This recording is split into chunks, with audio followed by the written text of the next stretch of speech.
Last time on Pulse Hunters Fridays, we were actually in the midst of combat as we began, as we had finished in mid-combat the session before, as you were facing off against these two jester-like individuals, Saku and Bo, who called themselves Ouroboros Enforcer 15.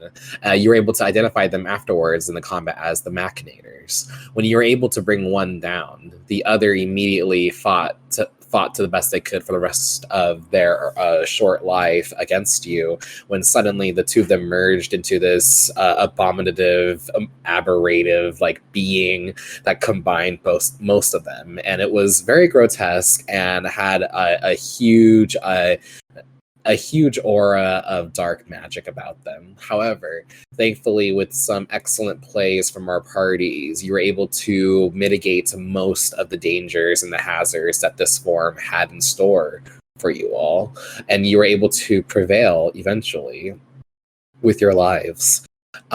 Following the altercation with Sakubo, you were able to reap your spoils from the battle, including some cursed item and other sort of arcane artifacts that seem to be linked to the Ouroboros Enforcer, and as well as a data pad with some information that, thanks to Detective Carter, you're able to decrypt and learn some more aspects of what they might have in store for you, what their plans are, as there seems to be other enforcers currently on the job working actively against whatever it is that Alexandra may be doing with the summoners and with all these constructs. Meanwhile, you all eventually returned to the Highland, thanks to Pineapple finally arriving in due time with Atropos. And you had given your two new compatriots a tour of the Highland and essentially got some well-deserved rest after that arduous encounter. It is here that many of you essentially chilled in the tub, some of you rested in your rooms, and then some other shenanigans happened where you all realized that it was actually you were going to celebrate Perry's belated birthday, as Rianne was very encouraging of celebrating their name day, and the party, got some time to kind of get together, get a little crazy, break out some of the alks. Many of you tried Cactuar Jack for the first time, a very harmless substance that has never once caused any sort of maladaptive side effects from being ingested. Totally chill. Do try this at home. After which, you also decided your next course of action, which was to essentially return to Alexandria with your findings, with the summoner and basically everything you uncovered in Dali. And before doing so, making a pit stop back at the Glaucier's Cavern, where Rianne and potentially Revenant can forge a contract with Shiva. Anything else I may have missed, or any details anybody would like to add and add more context to? I think Rev ended up talking to Atropos and being a little sus. A little sus. Yes, Rev was in their Machina form for the first time with Atropos, so they got a little bit of a robotic heart-to-heart. They just rubbed their metallic chassis against each other. Oh, okay. And other sussy things was Aliath being Aliath and finding a new paramour for the evening, and this one being the very unexpected one of Feth, who saw that coming? And Nujik being a menace, once again using their genderqueer character to seduce a straight man playing a character in my games. Very, very funny. At Pyro's expense. That was also really funny. Love you, Pyro. Shout out. So But yeah, anything else that I may have missed? I'm gonna blow my nose. So 1 moment. We're okay.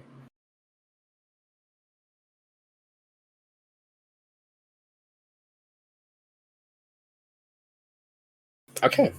Without further ado, we're going to say for brevity, we will return to our party as the next day everyone had decided to disembark the High Wind to make it over to the Glaciers Cavern. I'll say at this point, as we are currently disembarking, returning to the cavern, I'm. Shoot, where'd it go? Here it is.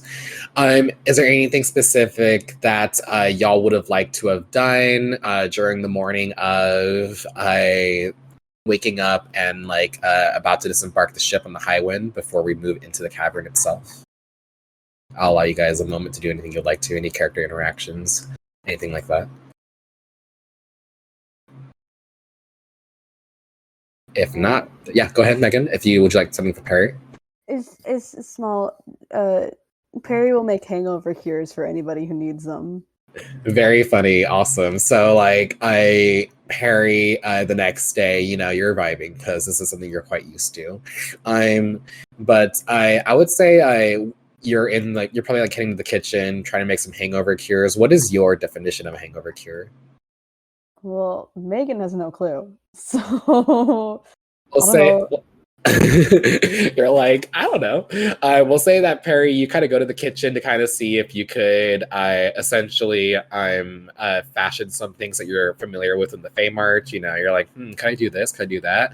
And as you do, you would actually find Atropos there, the Machina or Warforged woman who seems to be kind of noticing you, perusing the fridge. She's just like, Perry, is there any way I can assist you?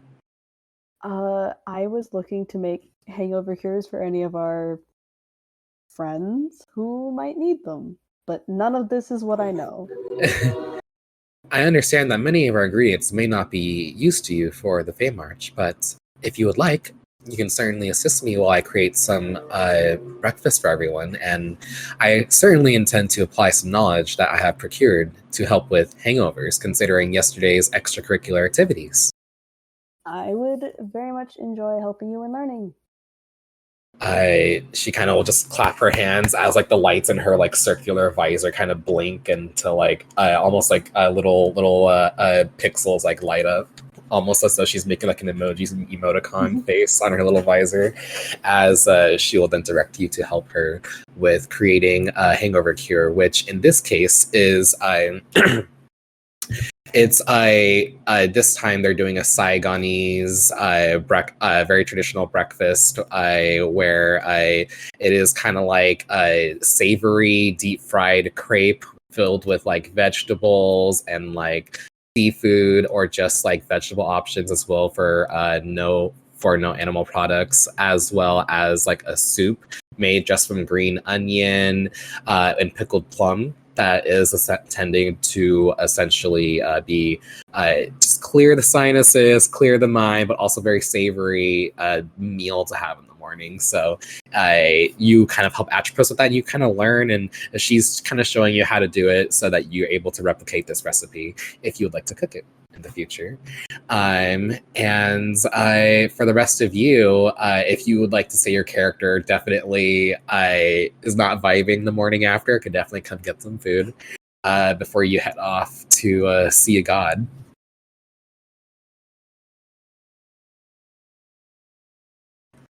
With that, anything else that anyone would like to do in the morning? If not, then we will go ahead, and this train is popping off behind me. Excuse me. We are going to go into the Glaciers Cavern. Where is it? Here it is. Okay. It's right now that as you descend back into the almost pearly, opalescent ice caverns of the Glaciers, that you feel the chill settle in. It's you flinch initially, remembering the cold, but it's still kind of comforting in a way. Very much you're being embraced by this very I mean, I've already used this simile, but I just can't describe it any better. But it's like going into the vegetable refrigerator at Costco when it's like just so cold, but at the same time, it's almost relaxing to kind of be in here. Very sensory pleasing. You feel like a sense of comfort being here, especially with Shiva being reconnected to her domain, as you guys were able to do so. And as you do, Perry, this will be your first time into the Glaucus Cavern. So you're kind of just pretty shocked to see this whole thing is kind of made up from ice, but it is reminding you a bit of like places from the Fey March. Meanwhile, Rianne is just kind of like very giggly and very animated and excited to kind of like meet with Shiva, and as you're kind of like traversing on your way through that final clearing where you had fought against that construct, I would say Rianne's kind of up with you right now, Revenant, and speaking with you. I think probably in like Primordial, because that's probably the language that everyone seems to know the most. Not everyone. Yeah, it sucks. Anyways, so like it's the one that overlaps the most. So like she wants to try to include as much people as possible when she speaks. So she's just like, speaking with you, Rev, and just kind of like, oh, like, what was she like? Was she beautiful? Was she reverent? Is she everything that you've ever heard? Very like curious as you're kind of like making your way through. Revenant would, for the most part, be humoring in the ways that very probably similar to how a parent is like, oh, absolutely, like that kind of vibe to it, rather than like, oh yeah, she was like very official, but rather just kind of making a very big play out of it being more like, oh yes, she was very beautiful, had a very, I can only say soothing voice like a bell. Chilly, but I suppose that's to be expected. And with that, you are sort of brought back to the very familiar frozen hallway that leads into her domain, this inner sanctum, where you would see that very beautiful throne like situation. And as you enter into this room, the aura definitely changes, as you would see that it's a bit separated from the rest of the Glaucus Cavern. There's definitely a reverence here, and that especially you and that you two would feel, and I would say a number of you would also feel as well. White Fang and Minthy in particular, both of you would kind of feel a bit of a resonance as you enter in here again, since your first time. Specifically, Minthy, you feel as though there's something I would say like within you that feels as though that it's like drawing you here. And White Fang as well, your eye doesn't seem to like ache or sear or bother you. In fact, you actually get this like very cooling, almost like a comforting sensation where your injured eye is. At this point, Aliath, as you're sort of like entering in here, you kind of feel this interesting sensation of like comfort, familiarity, and intrigue, as you're almost like observing this. You're here, but you're also not here at the same time, sort of vibe. As the room kind of shifts a bit, and you're finally returned to the gorgeous centerpiece room of Shiva's domain. Any comments or anything from you all as you have returned to this place? I'm sure that Rev kind of takes the initiative to do the usual, like, respectful gestures when they enter, and kind of maybe a little bossily at the same time, being like, kneel. Like when you cross the fucking threshold, and they're like, come on. Yeah, definitely. And like, you would see that, like, at this point, like Che, especially being a cleric of the Eidolons, has definitely sort of like started bowing, doing all like the formalities, and like Rianne, of course, curtsying as like you're approaching the steps leading up to the throne like altar that's containing Shiva's Shiva's magicite that has like those inscriptions into that silver crystal, or like a silver crystal slab that is like almost radiating this opalescent light. With that, as you guys are witnessing this, sorry, I took over my nose again.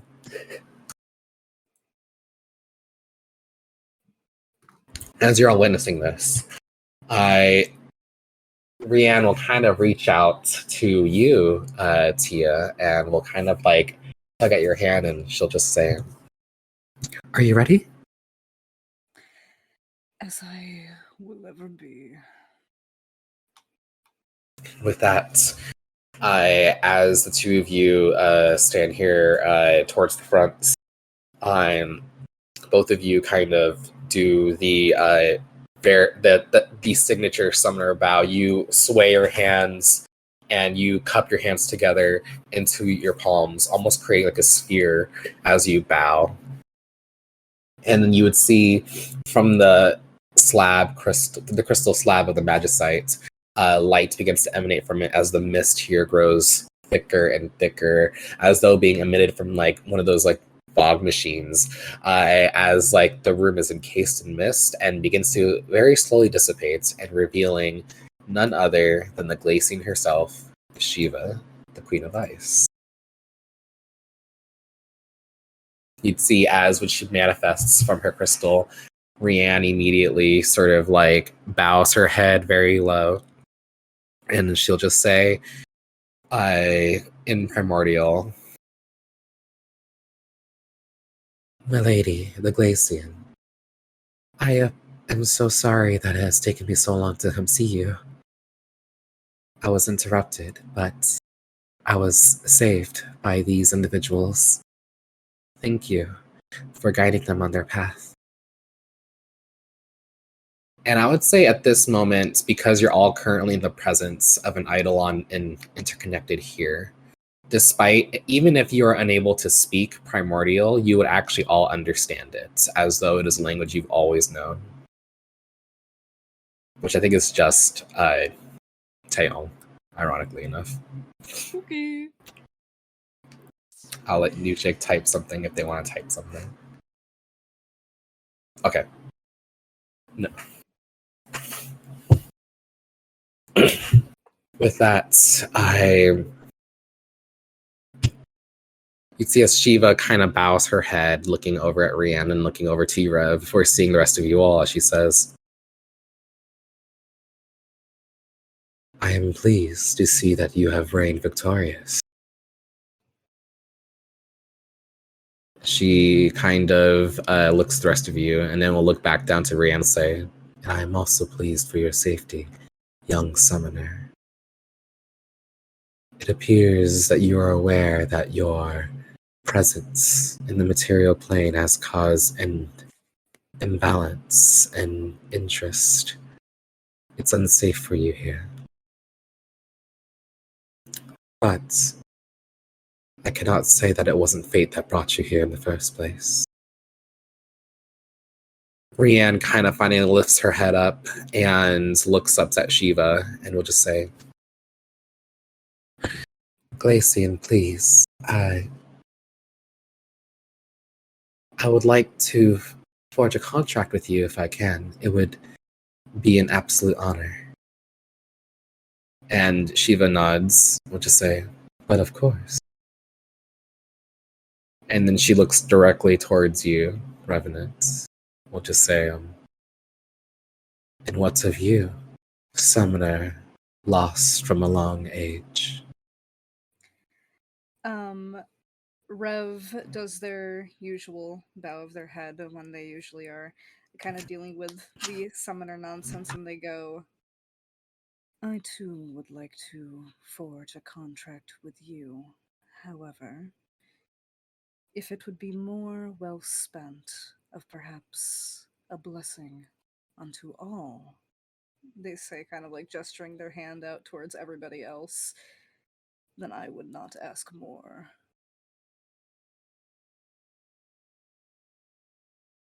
You'd see as Shiva looks directly towards you and will say, Your trust in your allies is admirable. Trust is hard to come by in the times of darkness. But I will forge a contract with you. For your pilgrimage seeks to begin anew. Such has been decided by my brethren. There will come a time when you will be needing our strength, and we will be needing you to utilize it in order to face the tides of chaos. I see. You see as she looks at the rest of you and will say, many of you have been touched by the elements one way or another. Your presence here is no coincidence. Nothing ever is. It's destiny. Maybe it was all fated. No, I'm certain of it. And her eyes kind of linger on each and every one of you for just a moment. And she will then sort of very gently step off from her throne, and will just sort of look to the rest of you, and will then twirl and bow to almost like welcome you, Revenant and Rian. And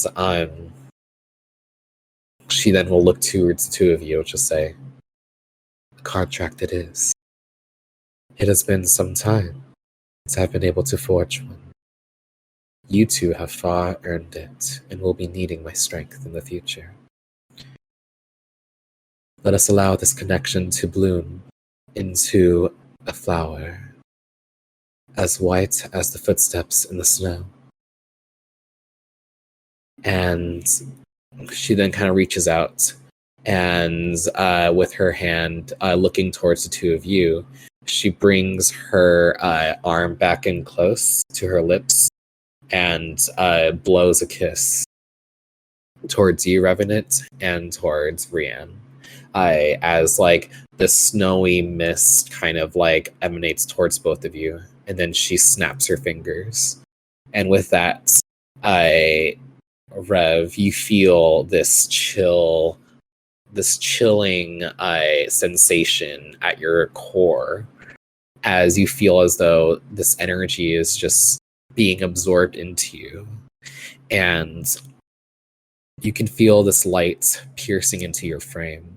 And then those of you who are nearby as well could see that this light is also surrounding Rian, as the two of them begin to glow the same sort of like bluish sapphire glow with a slight opalescent tint, before finally the light subsides, and you would see that Rian emerges with a very subtle crystalline mark of a snowflake on her chest, as well as or her collarbone, I should say. And Rev, you can decide where you would like your proof of contract with Shiva to engrave itself upon.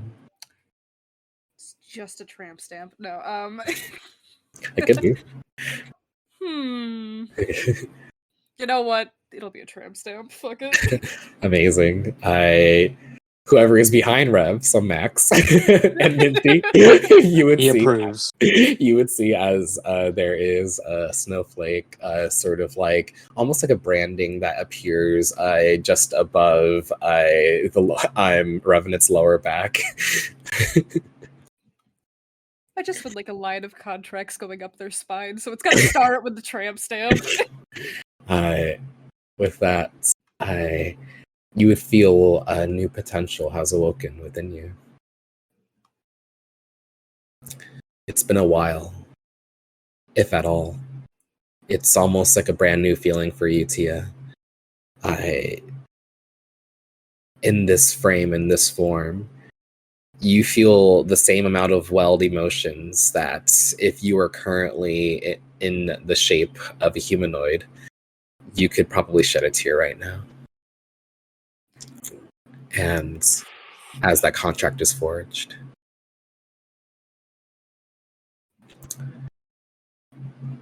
you would Mixed feelings on that one.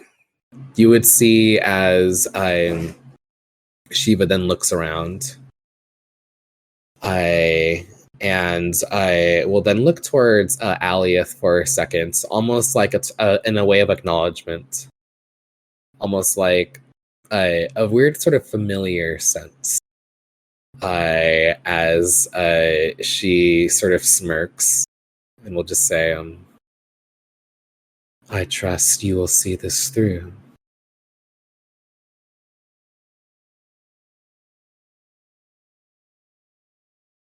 And she sort of smiles at that response, and I will seem a bit pleased, and will say, "You always did enjoy to play with your food." What is going on, Nushik?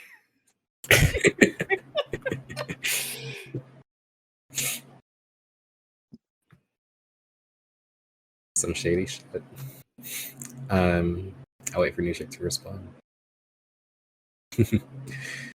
She will chuckle at that, and she will then look towards the rest of you.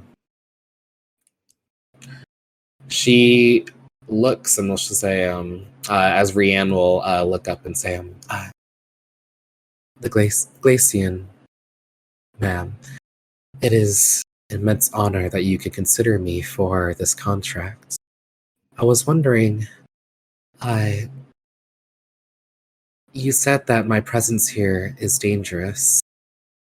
Do you think that perhaps it would be wise for me to return to the Feymarch? I'm also displaced here with a few of my friends. This is Minty, and this is Perry. We're all from the Feymarch. Would it be best for us to return? Could you help us return somehow?" And you would see as Shiva kind of looks towards the three of you, our Fey buddies over here. As she nods her head, and will say, "It seems fate has something in store for the three of you indeed. One of you in particular is especially touched by the crystal, so it seems. And not just speaking of the summoner." Her eyes look directly towards you, Minty. And she then looks towards you, Perry, and will say, "And you were sent here, were you not?" Yes.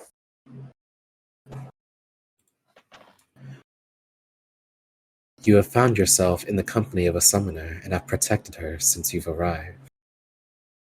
What are your overall intentions? What is it you wish? What is it you seek to desire?" I don't know yet. So it is surrendering yourself to the unknown. It seems as much. She nods, very inquisitively, almost pleased, very pleased with your answer. She'll look back to Rianne, and then look back to you, Minty. She'll say, "You have seen things, have you not? In your dreams." And will sort of look towards you, Minty, almost like trying to get a vibe of you before I will say,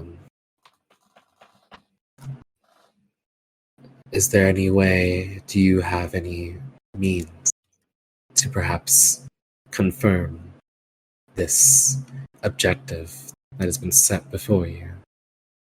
I can assure you that it is not I that has placed this upon you."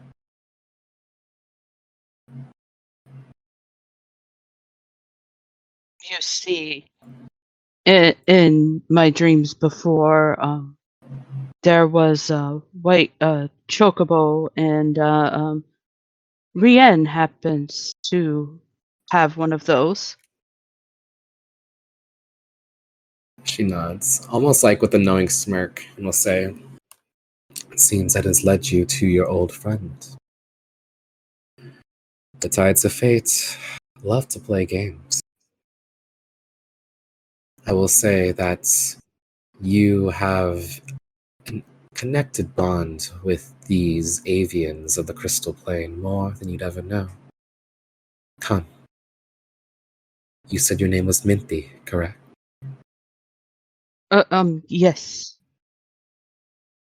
She kind of smiles in a way that I would say, like, you're kind of familiar with Minty, and you would know that Shiva herself is almost, despite being an Eidolon, she is very almost Archfey like in features and like almost in mannerisms as well. As though she's very aware that you're using sort of like your not exactly your true name, is very pleased with it. And she gestures for you to come closer. And yeah, go ahead. And Brienne's like, go ahead. If you insist, Lady Shiva, and I'll move forward. Yep, but you can. As you move forward, she then sort of looks to you and she says, "Yes." And she looks over towards Aliath for a second, smirking, before going back over to Minty, and will say, "Very curious, the individuals gathered here today. I am here to unlock the next passage. Perhaps this will assist you in your objectives as you continue to unweave the web, Minty." And she'll say, "Treat it well, for it'll be your companion for life." And she'll snap her fingers as in front of you, Minty, foraging from the ether is a singular white feather that kind of levitates right above you. And as you sort of reach out to grab it, you would see that it's almost like it in of itself is almost like snow. And as you kind of like grab it, it kind of weaves through your fingers before it shines and glimmers, before suddenly it begins to grow into a white shape as with a very sonorous squawk, it kind of echoes throughout the entire cavern, as manifesting in front of you from this sheer white light is a white chocobo. It's a baby. Kind of bows its head, bowing to you. Before Brienne looks incredibly excited, and you'd see as Shiva will look towards you. She'll say, "Child of the Fae, connected with the crystals, touched by the Eidolon. This will assist you with your focus, as it was meant to be. You may name it as you wish, and you may also call on it and dismiss it back to the crystal plane as you wish. This is a chocobo of the ethereal sea." As they kind of just bow the chocobo. And she'll just say, "And thus they are bonded to you."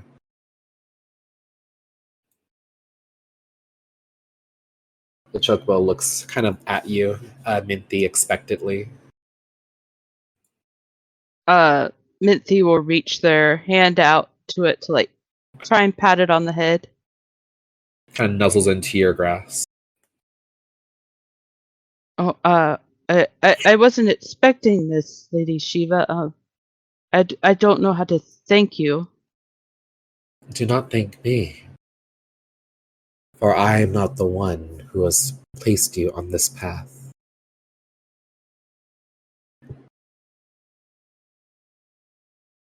It will soon reveal itself to you, and I assure you, it is a path that is both arduous, but if you succeed, you will find great glory, as it is our element that we share. And you would see like the chocobo, has like the sapphire crystals. And Minty, you would find yourself almost glowing with that same light from wherever what is. I forgot where it was. It's been a while. Abdomen area. Yeah, so you all see as Minty's abdomen area, kind of underneath their clothes, seems to glow this bluish light as they touch their chocobo.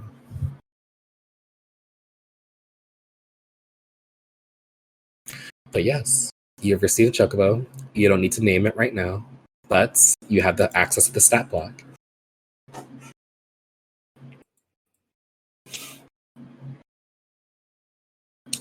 With that, any sort of reactions or comments as this sort of happens before you all? What a beautiful creature. Would probably be Tia's main response, kind of looking across all of this Eidolon magic and wonder with a certain amount of childlike glee that's invisible on their metallic face. Mm-hmm. Yes. It's an honor to be in the presence of such a thing.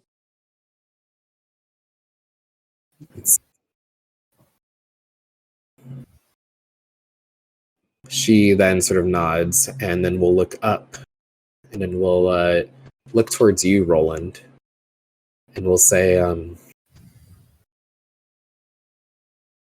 it seems you have found what you have began to seek. One surrounded by flame.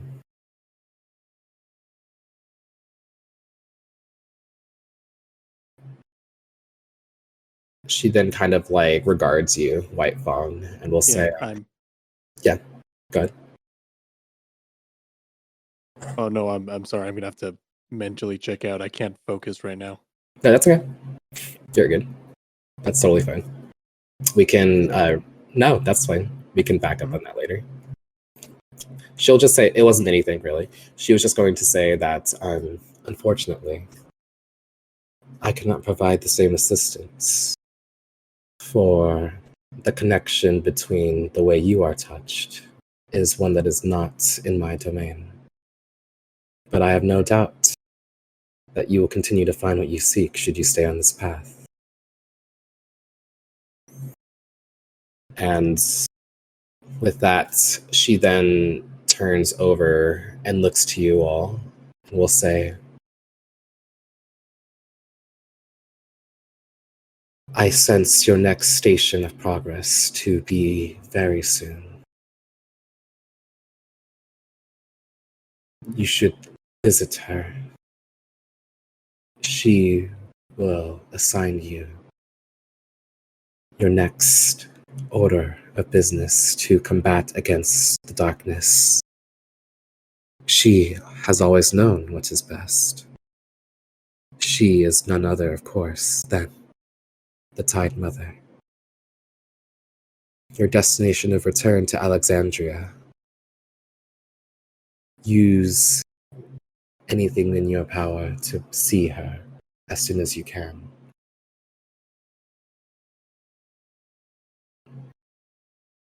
And maybe then, she looks over towards Rian, you will find a way home.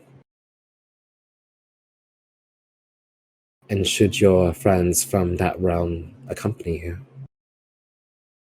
you may also return as well. Though I believe you may find that fate has placed you on this plane for a reason.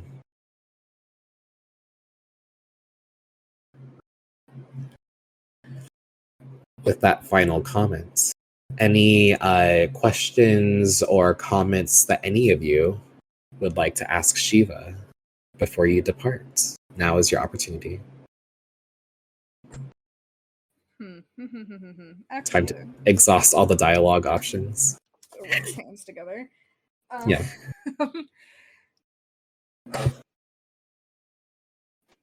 Out of curiosity, when we were fighting those snakes, as it was, they seemed far more powerful than other individuals of their kind. Did you sense their signature around your domain before?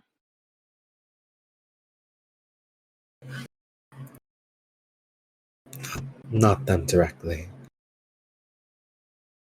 but definitely their machinations. Thank you for erasing them and purging them.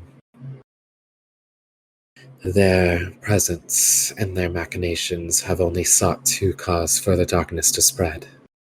But unfortunately, as they are, there are many snakes that hide in their nest. And this has only just begun. For the future, then, I cannot imagine that striking out like this against them will be taken too kindly. And though, of course, the contract will aid, do you have any recommendations for how we can keep ourselves safe against this coming threat? Continue on your path. You have already been assigned here by those with an explicit interest in the safety of the summoner. You will gain allies more than you know, as tides of the events that begin. So will your strength will grow in due time. It is only through conflict and through loss will you learn to be resilient.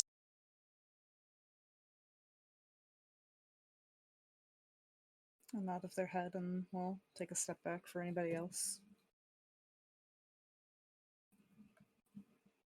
Anyone else would like to engage in a question with Shiva? It's not a question. Tatum's just gonna tell Vivi to say hi, and that's it. Take out your interview thing right fucking now and interview with Eidolon. What are you doing? Dude, you're a fucking genius. Say hi, grab her attention while I grab out my recorder. Go, go. It's just it's like I was about to ask another question and is like, actually, and then just looks back at Taeyong scrambling for the recorder. She then looks towards you, Taeyeon, and will just say, You. What is it that you seek? Why do you insist to follow this path? Well, if I'm gonna be remembered, there's gotta be something to remember me by, right? But, you know, there's something that's always got to me, Eidolons. You guys have just kind of existed and everyone remembers you, but I've gotta ask. And then he pulls out a pen and paper. Why? And then Vivi, go. He just looks to Vivi. He's already got this like pre-planned out. Vivi's got the recorder out. You see as Shiva will just sort of smirk and will say, so you have taken one of their machinations and utilized it for, I suppose, an objective good compared to what they had planned for them.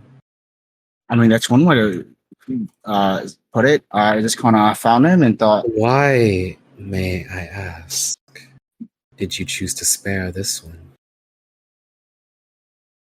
I mean, he was homeless. Wasn't really doing anything to us, so like nothing harmful. Kind of came up to us, knocked on the egg, poof, and we get baby. The baby was nice. I was like, well, why not? You know, everyone deserves a second shot. She kind of just nods and she'll just say, there's an earnestness to you that is admirable.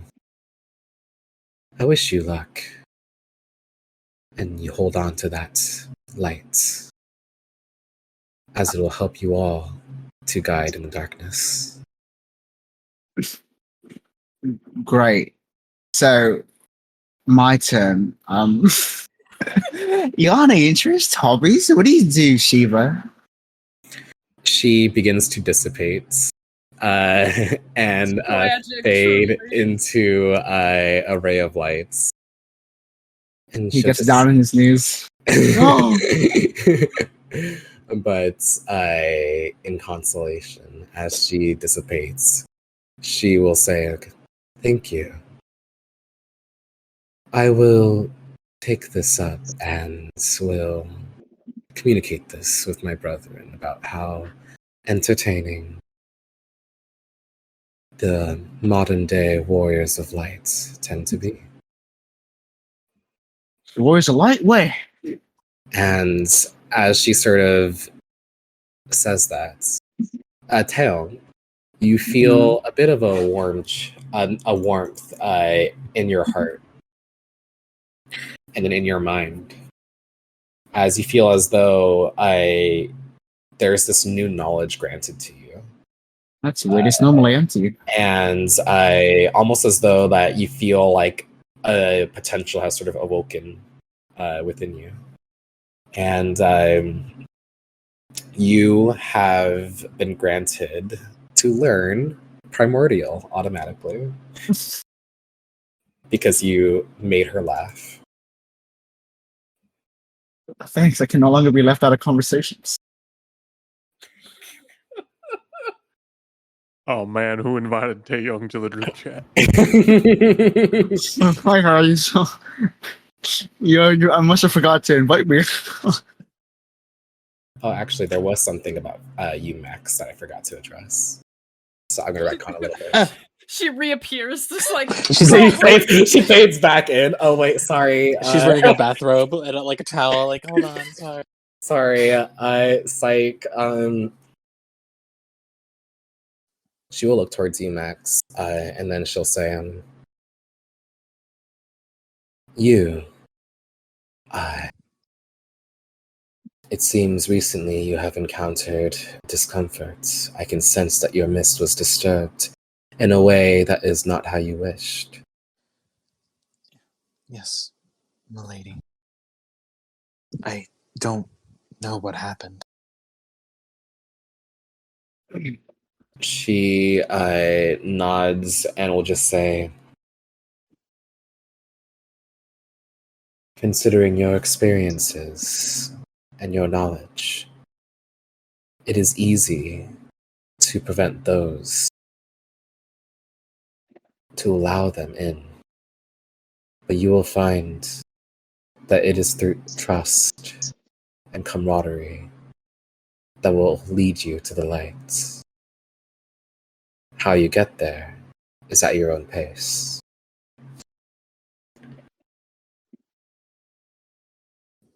He gives a slow nod. Thank you for this wisdom, Lady Shiva.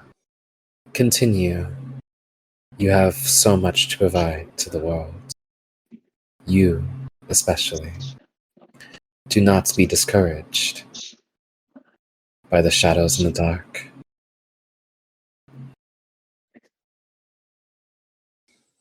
And with that, she will then fade away, ignoring Taeyong's little interview questions. No! flying at the ground, the shrine, being like, please. Please, no. That should have been me! No! And with that, Minty, you now have a chocobo. Congratulations. And Revenant and Rianne now have contracts with Shiva. So I will go ahead and prepare Shiva Eggy for you, and you guys will have that in your little pet tokens at the end of session. I was invited to the group chat, baby. Let's go. Woo! And I would say that I'm going to message I'm gonna message you something later, Bam, and Nujake and Minty separately. But other than that, that's basically it with Shiva. Any immediate reactions before you leave the cave finally for the last time? It's okay, BB. We'll get him next time. Where did the big lady go? Was there You went home, champ. Home. You see as Che is just kind of like, that was incredible. Like, Lady Shiva herself actually regarded us. Yeah, it's weird. She started talking about like the modern warrior's life. I'm like, where are they? It could mean us. I mean, we do have a summoner. Summoners, even. Not. This isn't according to script. This is Life- unprecedented. I think Life your is, script is 12,000 years old. and life is pretty unscripted, Taeyong. Really took a hard one with that inability to interview Shiva. I tried my best to lead in. I'm sorry. It's okay. He puts his hand up to his face, his forearm over to his eyes as if wiping away. I think Another time. I think Che will kind of, as you guys are leaving, will kind of look over towards you, Rev, and just say, how does it feel, Revenant? Forging a contract. That's incredible. It's not my first time forging a contract, but it has been a long time. And they give a little nod and go, it's comforting. With that, Minty will kind of place a hand on your shoulder. Not Minty. Brienne will place a hand on your shoulder, Minty. Me totally power playing you, Thea. Brienne will sort of look over towards you and kind of speak to you in Sylvan comfortably. So, she's used to speaking with you in Sylvan. Will just say, well, look, like gesturing at your chocobo. So cute. Oh my gosh, has to play with Wit the next time I summon him. Cute. It's just yeah, and if you want to return to the Fey March, that's your decision down the road, but there's reasons I don't think I'll be able to follow.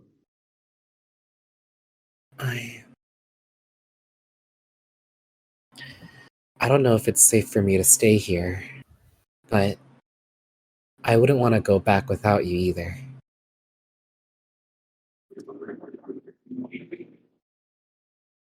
But we'll figure that out later. How are you feeling? A bit odd. I felt very drawn here today. You never talked about what that was. What's going on, Minty? She kind of gestures to the dimming, glowing light emanating from your abdomen. Why do you have this connection? Well, it didn't happen until I ended up here. But it might sound a bit odd, but I had a dream of a white chocobo when I got this.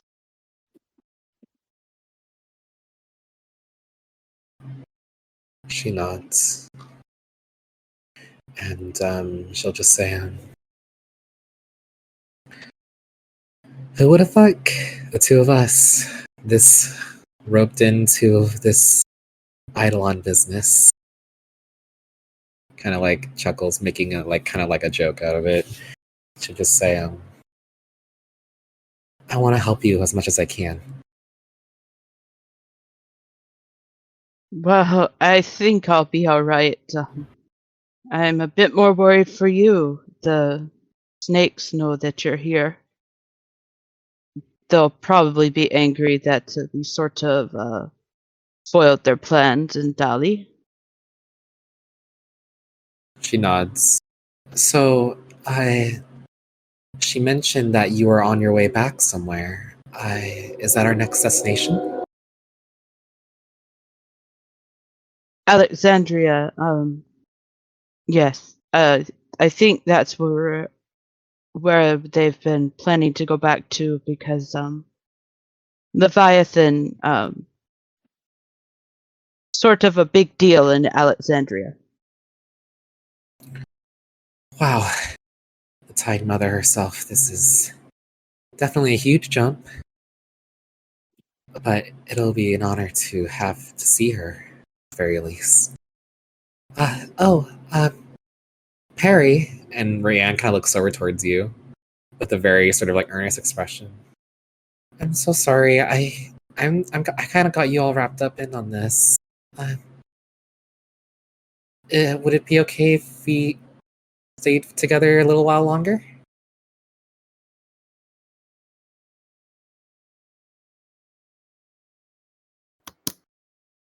Sting? It works. Okay. You're good. I have a feeling I would have ended up in a situation like this anyways. I'm more than happy to stay together for now. Although I too may not be able to return to the Feywilds when time comes. I wasn't even shopping, I promise. She kind of... No, you're good. She kind of smiles and takes your hand. She'll say, of course. I understand. Maybe you were meant to always find them, and I was just kind of your light to guide the way. Maybe. Well, I'm glad. Let us be off then. Thank you all. And she actually says that in common, like, you know, very, very earnestly, very try. Like she practiced really hard. Like, thank you all. And we'll kind of bow. Thank you. And you'd see as she kind of just smiles at you all very, very earnestly. But yeah. With that, without further ado, anything else in the Glaucase Cavern before we move on? So by Vivi, and then he'll like, I assume during the downtime would have taught him the not Primarian, Gorian traditional like good formal goodbye, like probably one that he would have only done to other members of his family. Right. That's it, just goodbye. But like Vivi probably would have like been taught the same thing, and because they're such a fast learner, they did the same thing. Okay. With that, as you finally leave here, we will go ahead and make it back to the High Wind. Minty, would you like to dismiss your chocobo into a feather? For now, yeah. Okay, gotcha. Your chocobo will kind of bow their head towards you, and then as they do, they then dissipate into a single feather that sort of like manifests in your hands.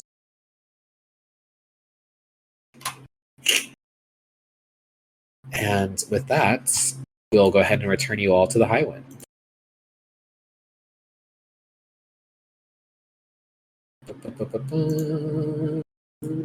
I almost activated the wrong campaign, so you're going to see like a lot of random people you didn't know.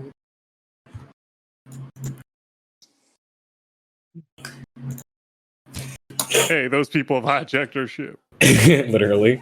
Who are you people? PvP combat, get them off. Suddenly in a tower invader game. Highlander on the highway. Yes, it is a VV.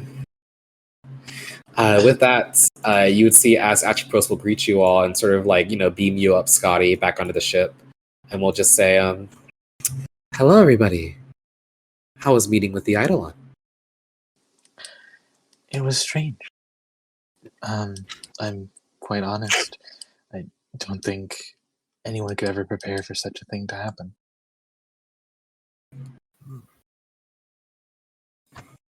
I came looking for answers, and I just left with more questions.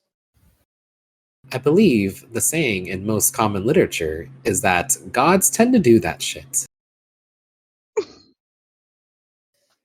Yeah. Just a nod, like, yeah. Did the latest module teach you that one? Yes. I've been asking Dr. Tot to allow me to use more colloquial terms so that I may communicate more comfortably with the common people. Very good Well- job. Dr. Tot is doing a good job with that. Mhm. I will inform her of, I will inform them of the positive remarks. Thank you. It is much appreciated. I did think you needed cloak. This is good that you get one.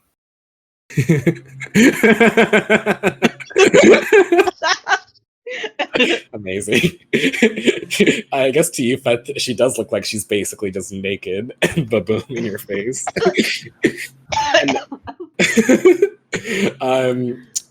With that, she'll kind of look towards you a little confused, and then she'll kind of nod. Ah, you imply that I am currently in the nude. No, this is my chassis. If I were to open up my frame, you would see that there is nothing underneath. Oh, so that is your clothes?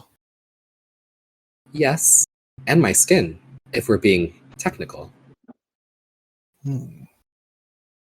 Does it not get cold in the sky? I do not feel cold. Oh. That is good skill. I did learn.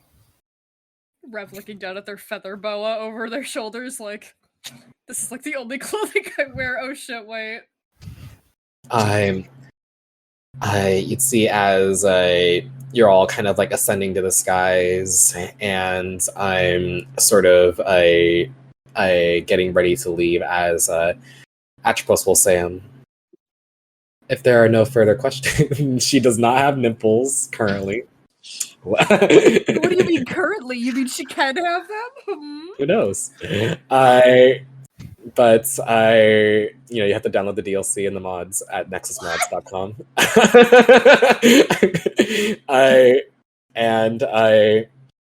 She will then sort of look to you all and will say, if we are all copacetic, then we may begin to proceed to return to Alexandria.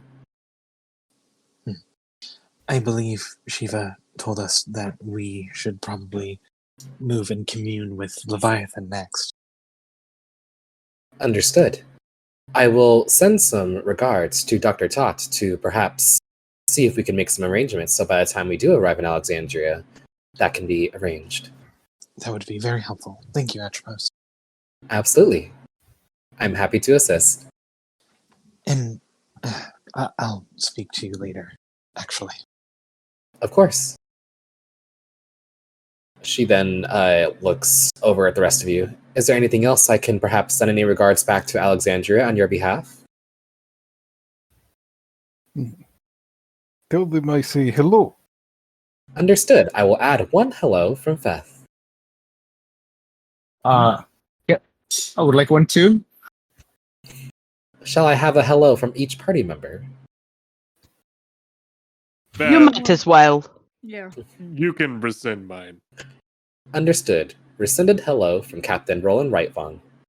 Oh, actually, could you send this over to my brother? And it's a I don't know, like basically it's a video recording. I don't know if that's like a chip or something, but it just kind of go over like, yeah, please over, place. Thanks. She kind of looks towards you. She says, "Unfortunately, I do not have that capability." Oh, aw, She starts crying. it's fine. I've got to go. As you guys are about to essentially disperse and get ready for takeoff, I'll be one moment because my mother is calling me. And we can take a quick little, I guess, mini bio break. Yeah, I need some time. You didn't get your message out to your brother. You didn't get to interview a goddess. Like, what the fuck is going on? Where is brother? I take. Fuck, let me. They should be looking through my notes. On a completely different continent. No. I've never walked this far. They're professor at the University of Magic in Alexandria. I teach graviturgy magic. Oh, So you probably meet them like on the way there. So That's I just want to smart like people stuff. some what? Smart people stuff. Well, it's it's my brother. I mean, like I'm the smart one in the family, so Oh, of course. Of course. Is I just wanted to send him over a little video, an introduction video. Me and Vivi. You know, he's got a nephew.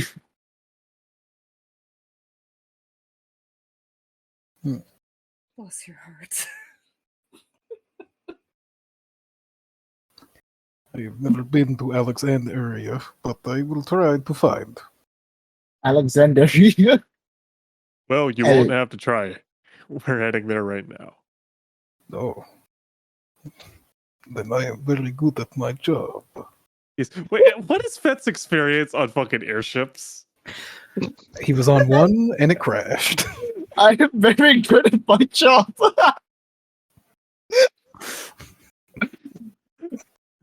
This cursed little man is a riot.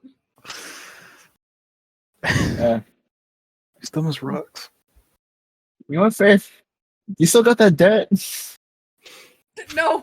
Please don't toast the dirt, no, please. I in fact do. I was saving it for a snack later. It is very spicy. Pace me some. Well, since you did find it, sure. Give you He'll a come- handful. He'll cup it in his hand, make sure you still have some, and then like he'll fist bump you. He'll offer up a fist bump, but like it's turned 90 degrees, so then the dirt doesn't fall out. Yo, I'm sorry. Elliot's really slept with both of these individuals. Cheers. Yes, cheers. And then we'll both open heads up, open up our mouth, and go ah. You know, it's sailor's tradition to keep dirt from the ground. Where it's for why it's safe in. passage, but I've never seen anyone eat it. Well, this way it'll never go on the ground. This dirt is well seasoned. It's a little crunchy. It tastes of fall, the best season. Full. No, this one's no. Well, this might not be your first time taking this dirt, but like this is clearly spring. Oh, I forgot. You are very wise in the way of the dirt. I am the Both small out of one our of the depth, family. Captain. We're both out of our depth here.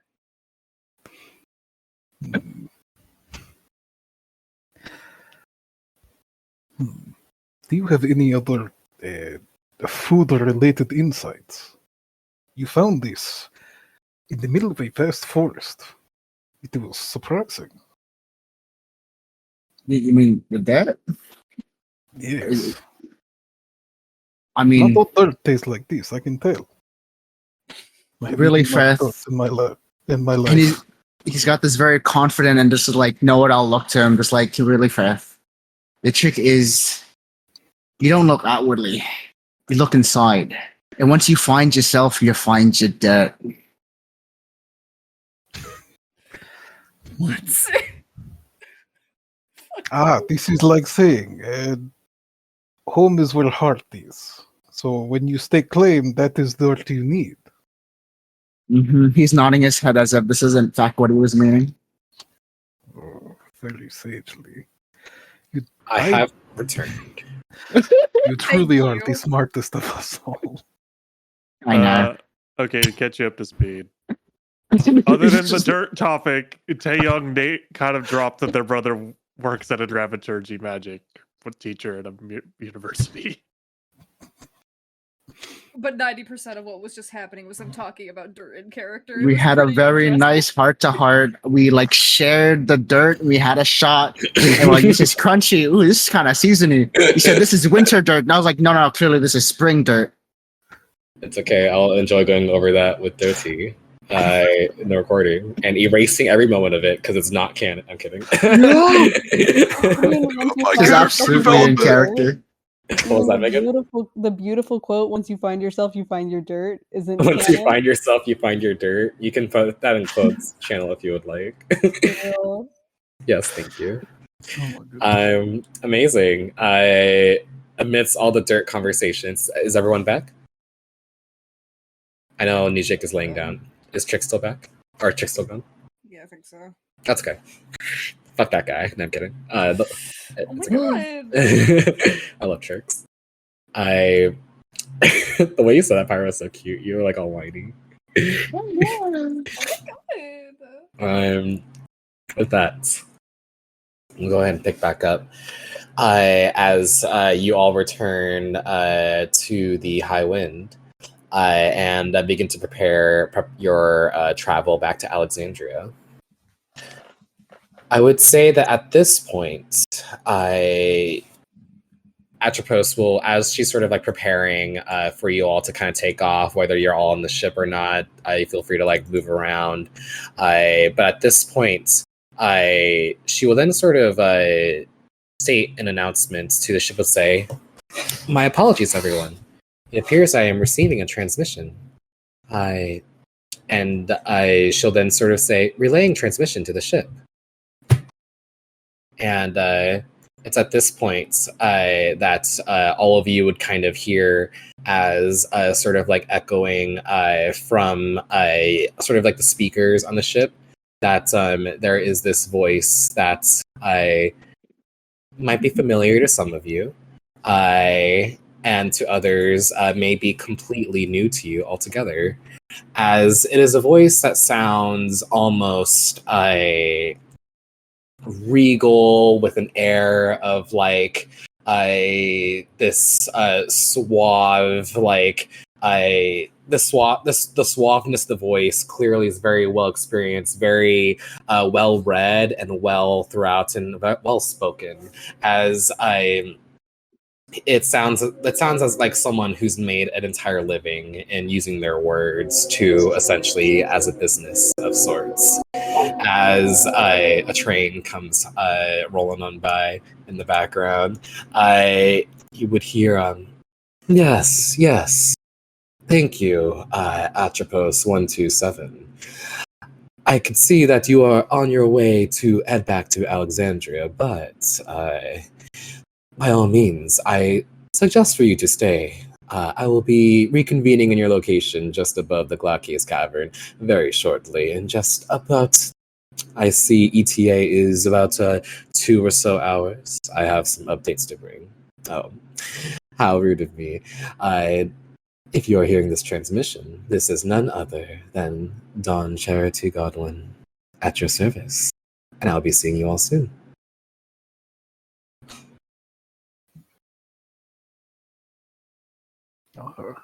The Dawn Cherry, come here. That is. Can I? Is there like an insight check or something you can roll to feel like a vibe if this feels good or bad? Sure. Roll a vibe check. What dice is that? Insight. Okay, I have a +2 to 5. You'd see as Atropos will say, Theth, you are familiar with Dawn Charity. Yes, he sent me this direction to help with the cartel. Gave a ship that crashed, too. Not my fault. Atropos will say, I certainly believe you. Yes. And with a 9, Captain Whitefang, I don't know, I would say whether or not it feels good or not, it's definitely unnerving to know that someone of charity status is coming to see you in your entourage of sorts. They're not just anybody, so to speak, regardless, if this is in fact them or if it isn't them or whatever, you know. I think the captain's freaking out a little bit internally. And it's kind of just... I'm going to say, go ahead and roll me a deception check at disadvantage. Okay. Just for shits and giggles. This is just for funsies. Little look at you. This is just for funsies. Dang, it's pretty good still. Oh no, is my Foundry glitched again? It's not showing me shit. It says it's a 16 total for me. Okay. A disadvantage. I think Che will still sort of like look towards you. He'll say, Captain, are you okay?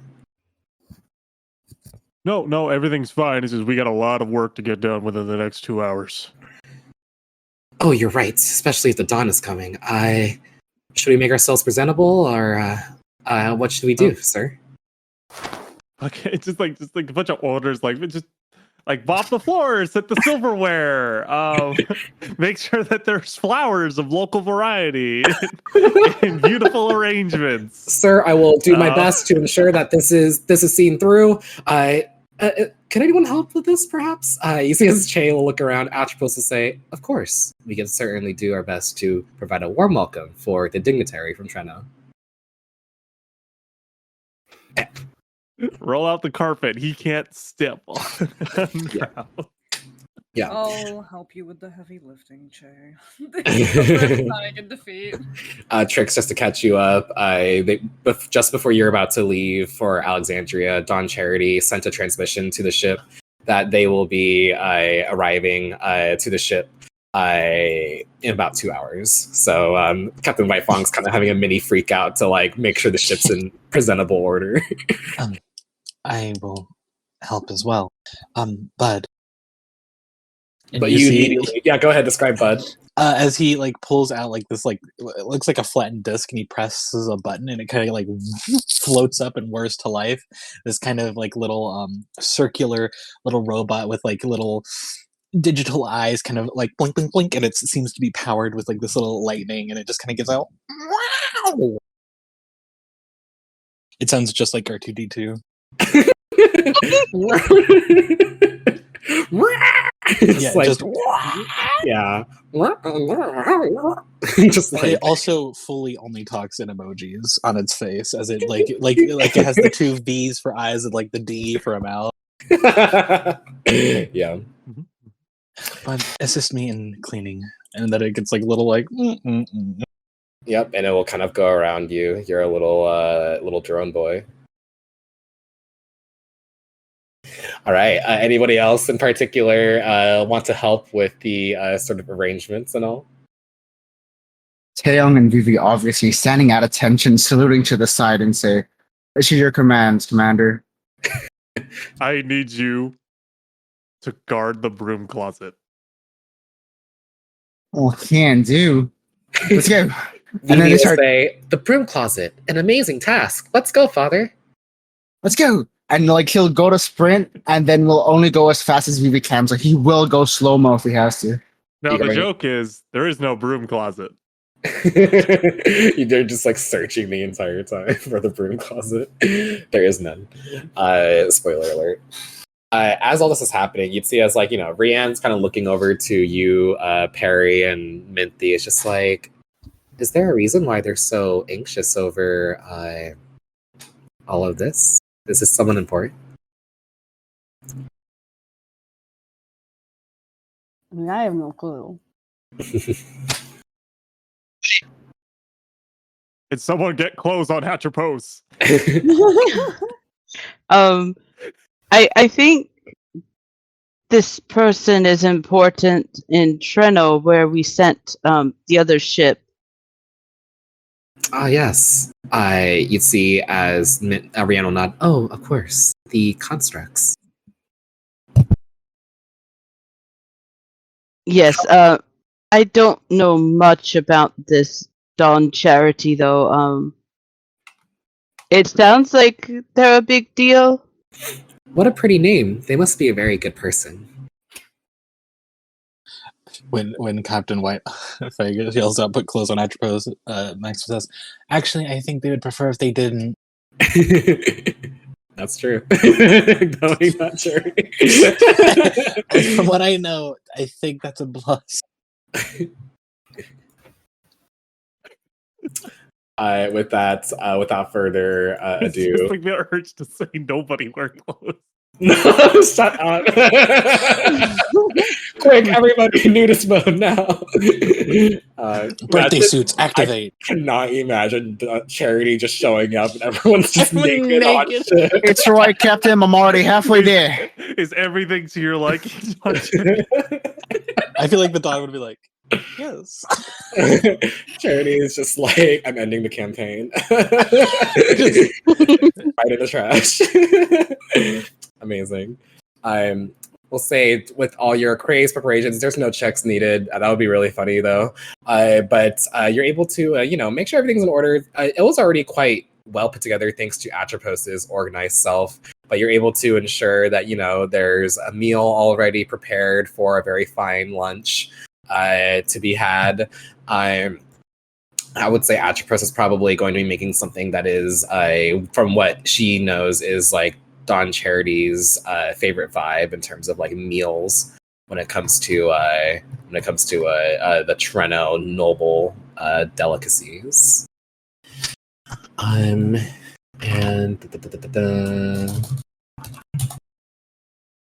sorry, I have to grab something real quick. But other than that, during this moment, is there anything in particular that y'all would like to describe your character doing in preparation? Something fun, something quirky? Are there brooms? There's no broom closet. So there are no brooms and no broom closets.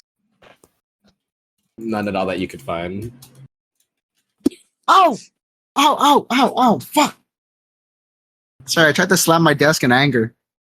And you actually hurt yourself? And the dust slapped back and said, "Don't But abuse me." I missed and I hit my wrist on the edge. Ah! Oh, yikes. I am so sorry. It's right. There's just starting to fight back. Is your wrist now limp? Like, is it going to recover? Is it terminal, Doc? Goodbye. So Swift destroyed his heterosexuality with one slap. You're not supposed to roleplay your character this hard, Swift. He's not limp. Quite a All right. All right. With that, as y'all are wilding out here, not the mission failed. We'll say you would see in the distance after about 2 or so hours, a little bit over, so like it's actually more like 2.5 hours, a bit fashionably late, very noble-esque of them. You would see approaching you is a ship that looks very cutting edge in design. It's all sleek and black and very almost like polygonal in shape, very, very like advanced technology, and emanating this almost like purplish and reddish glow from the exhaust of the fumes of the mist crystal that is powering that ship as it's currently approaching the high wind. And actually, it is not the 20th. Let me go ahead and move the date forward. Thank you, Swift. That's the quest log. Where's the calendar? There it is. It's the 21st. Yes, 21st. So as the ship arrives, you would see as Atropos says, "Ah, that is the Lady Luck. That is Don Charity's personal airship. We should be expecting their approach soon, everybody." Tia's just going to turn immediately back to their humanoid form. Like, all right, let's slip into the old skin suit. Approximately how much time until the dawn arrives? Literally in like 5 minutes. All right, good enough. Where's Fifth?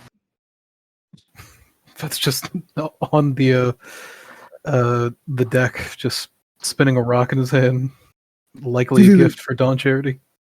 You gotta go. You've only got 5 minutes. Here, and he'll hand over the recording sphere.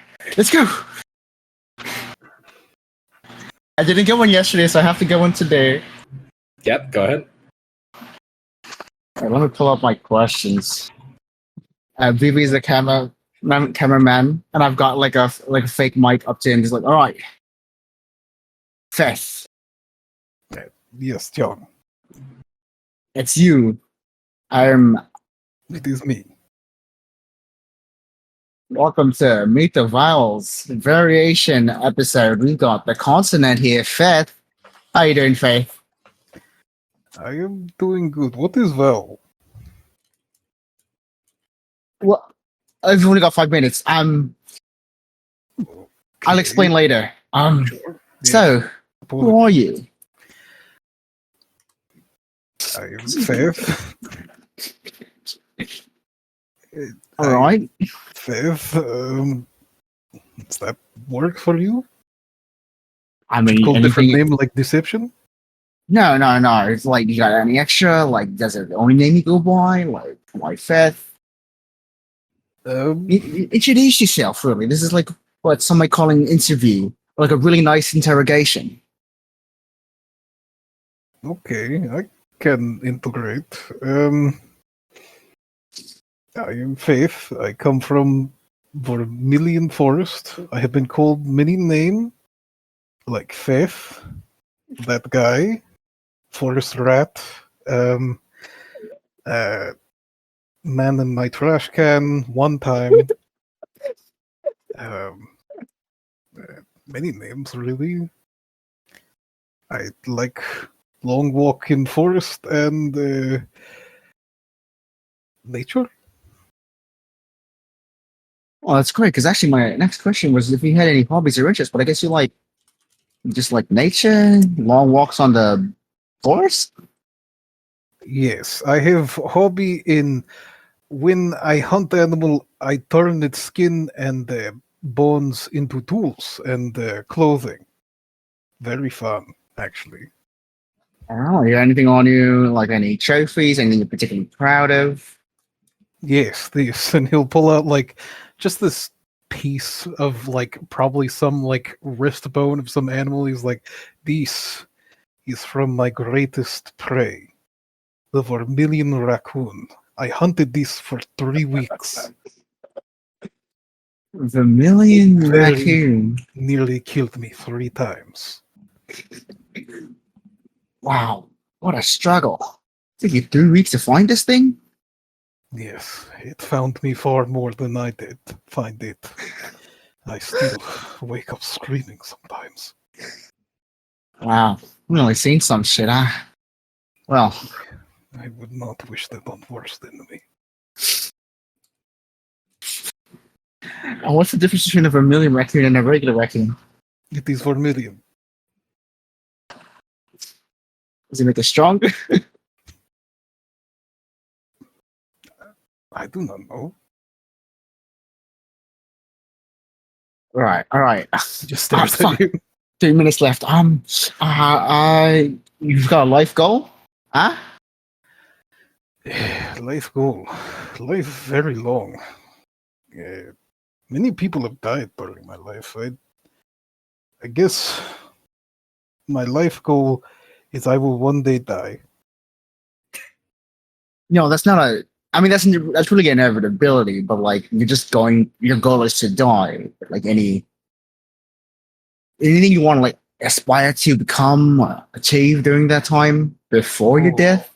Okay, so like something want to do. Okay. What I would like to do.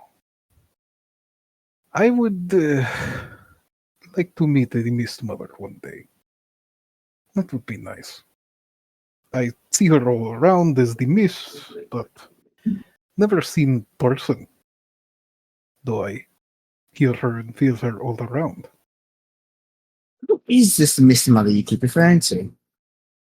It is what comes in the morning. It is what people use for skyfish like this.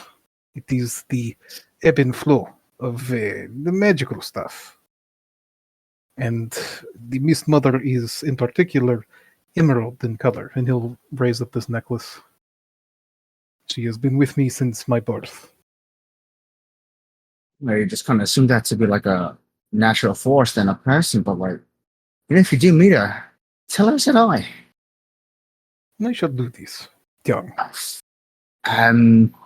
Right. So, like you said, eventually we're going to fall, die, whatever. But like, what do you want to be remembered for before you die or after you die? What I would like to be remembered for. This is an interesting question. I do not imagine many people remember me. I stick to self, mostly. I guess I would like all of you to remember me fondly. That is Oh. all. I mean, more like the masses. Is there anything you want, like everyone else, or do you just not care? I do not know them. I know you. I know the rest of the people here. Oh, that's nice. Don't worry, with these, you'll be immortalized. And I just points to know. Vivi. Yeah. Vivi nodding. All right. One last thing before I get you go. I've got like 5 seconds. Fuck. Chocolate or vanilla? Vanilla, I like the plant. I Which is guess. also the smell of mist, so that's accurate. Well, I think that's all gonna be all for me. Hope to see you on another episode on the Developed Continents. Thanks for coming on. And then Thank and then he'll turn to Vivi and do like the cutting motion with his hand to his neck. Vivi is like, yes, sorry, Papa. And then kind of like finds the button and then presses it. Oh, no, you did great. Young, I did not know you were so powerful. You have given me a great boon this day. I can no longer die. You know what, bud? In a sense, do any of us really? As long as people remember us, it's whatever, you know. But sorry, I've got to go. Thanks, and we'll hurriedly run off to try to. I've got to find this closet with brooms. I don't know where the fuck it is. And then he'll start rushing off. Okay, thank you. Go ahead, Pyro. You look like you're going to say something. No. Amazing. In the midst of that, as I towards the tail end of that conversation, as the ship was like making its slow approach, you can kind of see it almost appearing in the background of the recording as the ship of the Godwins arrives. It begins to sort of align itself right next to the High Wind, and is able to sort of dock fully, completely. And you would see on the ship are many individuals who sort of like are dressed in formal wear and other regalia with sort of like the symbols of this like family crest supposedly on their wares, as you would see looking very proudly and very very comfortably resting at the center of this very sleek and cool black ship is this towering individual. I think the first thing y'all would notice is that their skin in particular is this.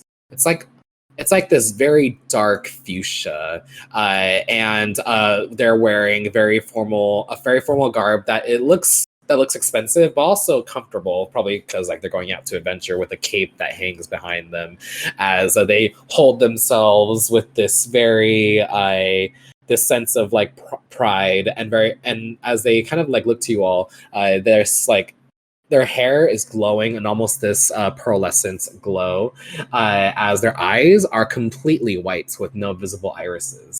And they look to you with this crooked fanged smile, as some of you are familiar with, as some of you may not be.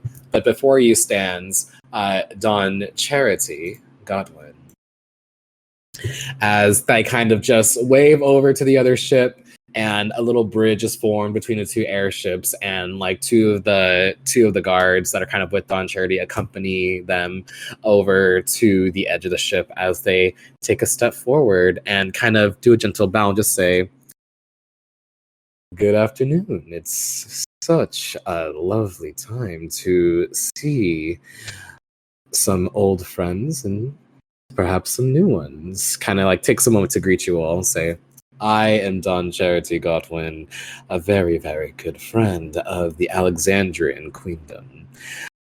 Thank you for all of your hard work and for sending all of those villages to Trenok. I can assure you that they are currently being taken care of at some of our local institutions in the city for the time being, before they will be safely transported back to their village with our own resources to ensure that everything is cleared up now that we know that they're no longer in danger. I hope you all are fine. I have received reports from our dear Atropos that the combat against the snakes was quite dangerous." Quite indeed. Ah, Lady Tanan. So lovely to see you with these individuals. Charity. Yes. Tia gives a little like courtesy bow of their head. It's nice to see you again, Charity. Kind of just bows. Of course, of course, of course. And I hope you've been playing very nicely. See, there's Detective Carter. Carter kind of just like does a bit of a bow themselves. And as I look towards Feth and say, Feth, how have you been, my dear? Oh, Don Shirley, I have been very good. These people are very nice. Thank you for introducing me to them. Your ship is destroyed. Oh, yes, don't worry about that thing. We can get that sorted. I'm kind of just smiles and will say, I'm just happy that you and our dear detective are copacetic and still breathing. That is much more valuable to me than some Magitech. Yes, we are doing very well. You'd see as Detective Carter will say, Charity, I have found some information that you will find to be quite interesting. Thank you again for sending me on this. I appreciate it. I needed time out of the city for a while. You see as Charity kind of nods, I'll just say, but of course. And speaking of, I was hoping to discuss some business regarding that. Perhaps over some time.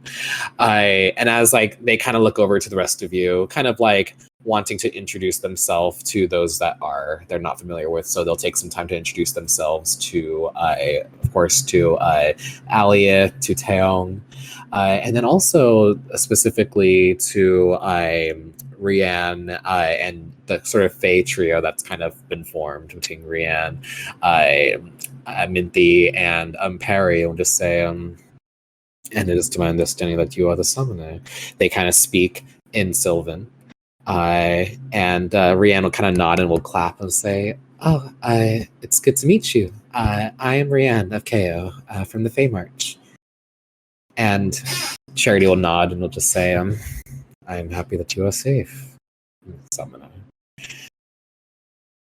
And we'll then look to the rest of you, and Atropos will just say, Don Charity, we have prepared a meal if you would like to perhaps take a tour of our ship.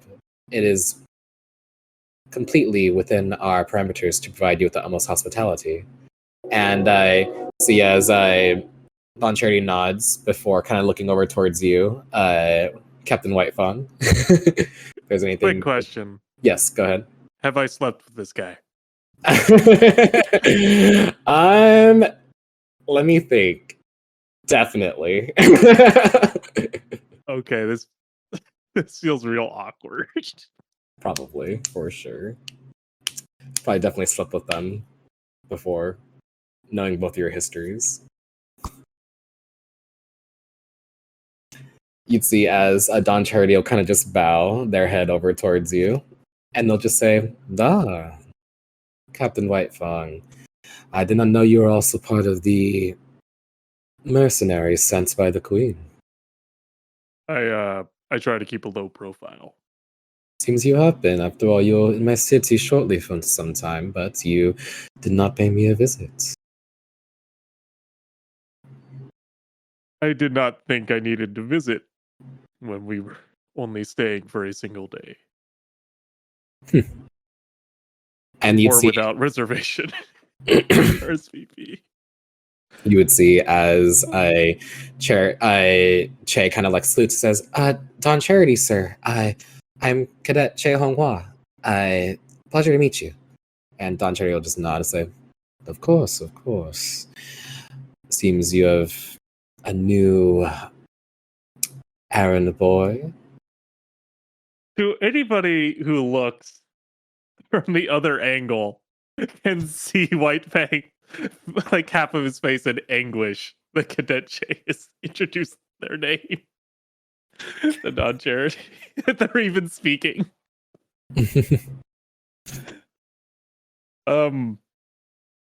Yes, they're a new recruit. They're still in training. See, as Don Charity just nod, very looking pleased a bit, looking at looking at Che and looking over towards you. And not available for loan. How boring. And you'd see as Che looks a bit confused, just like, on loan? What do you mean, sir? I'll tell you later. Charity will say, but of course, I'm more than happy to enjoy a meal, perhaps, with you. If I'm allowed to, Captain. You will find that our essentially he's just going to use like flowery fucking language. So that Atropos has made the finest things available. Absolutely. And just go ahead and roll me a persuasion check at advantage. Okay. Because of your familiarity, I'll give you permit. New goal unlocked. Prevent Charity from sleeping with Che. New achievement. Oh no. Oh, no. Thank you for the advantage. Definitely needed that. Oh no. No, you're good.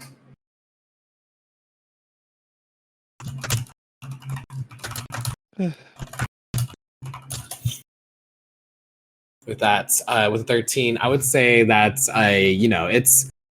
not a high DC at all. This isn't really like a challenge, so to speak. It's just sort of get the vibe of like how you're able to conduct yourself with Charity and how you are able to communicate. And it seems pretty like they seem pretty satisfied with everything.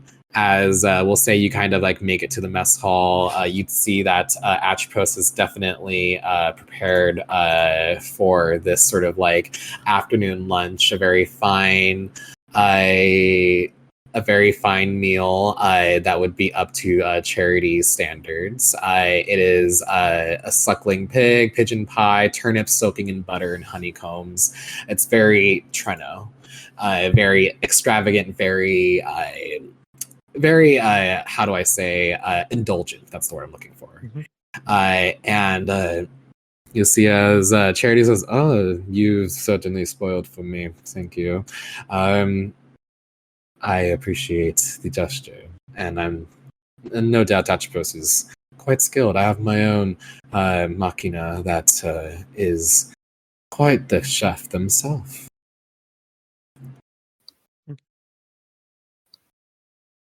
And totally fitting. Bro. You'd see no business this should be done before. Oh, sorry. No, you're good. Go ahead. No, go ahead. It's just like no business should be done before meals. Yeah, absolutely. And as you all sort of have a meal with literally this dignitary that's essentially a mafia mob boss, is there anything that you all would like to sort of discuss or chat with Charity over lunch? I think Tia would ask mostly. So, what are the plans for the villagers going forward, out of curiosity? Of course. I was going to discuss that, absolutely. Well, you see, the villagers, we were able to store them over at some of our guest homes. We have numerous guest beds, you see, and the village is actually quite small. So we were able to have them stay there for the evening before making the arrangements to send out scouts to ensure that there are no more snake forces impeding the village itself, and to clean up whatever it is left in its current condition. We are more than happy to provide that assistance. You see, I will kind of just you'd see as they will kind of just smile and what was I say? I will say my family is very adept in the market to, let's just say, clean things up after they are done. And we just want to ensure that the village is able to return to their normal lives as soon as possible. Slow nod.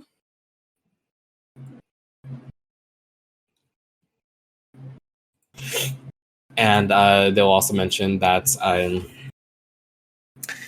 you'd see as a Charity will mention, it has also come to my attention that the son of the mayor has required a desert ruby. You'll be very pleased to know that we had already procured it, and they are cured of their fever. That is a great relief, Mr. Charity. Of Whatever course. the gender-neutral term for Mr. would be. You could just say Don Charity still. Yeah.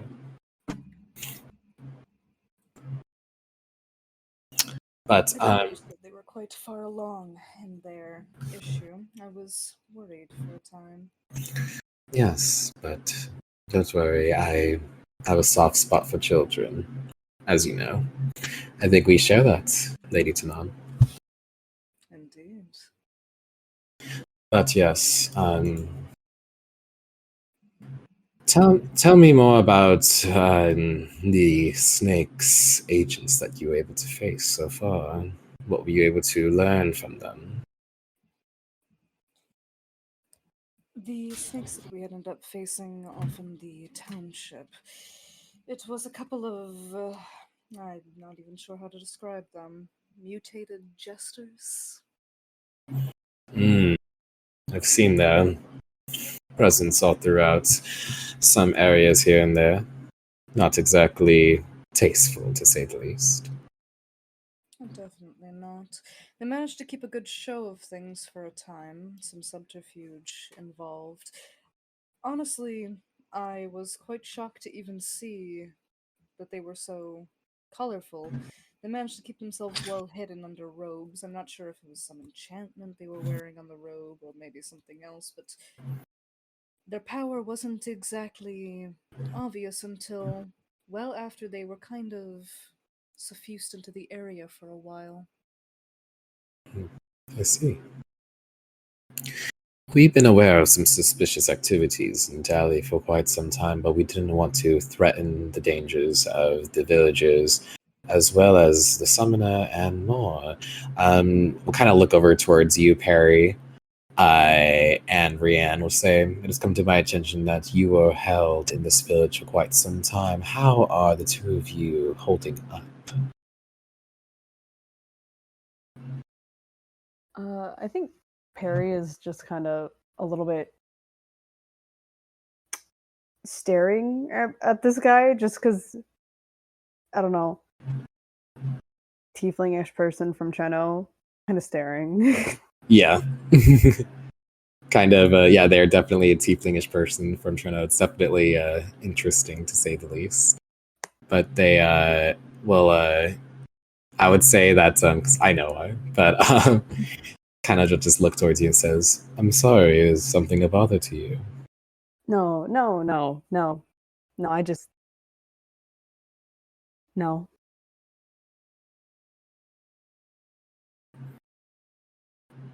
You'd see as I'm going to go ahead and roll an insight check from Charity towards you, Perry. Do you want me to roll something? Yes, you can go ahead and roll me a charisma check of your choice in private to me.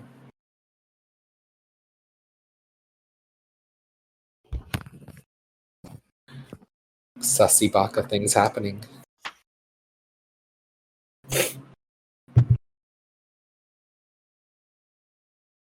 You can message to me privately if you'd like. Yeah.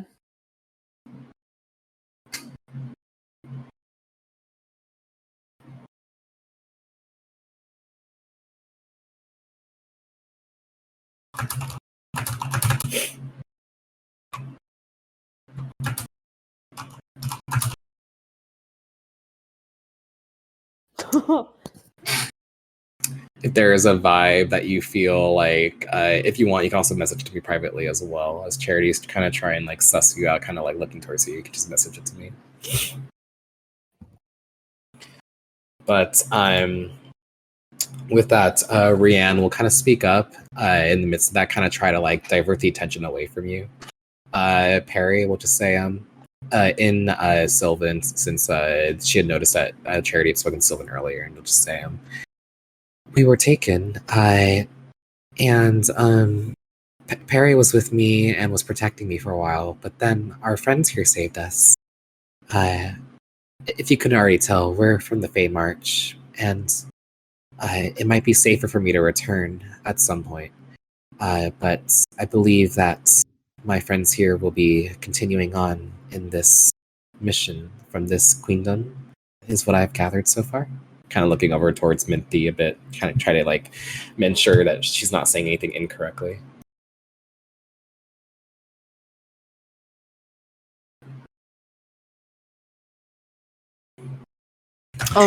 Yes. That's right. See, as Don Trade will nod and just say, how curious. I can't say it's a coincidence that we have so much of those aligned with the Fae here.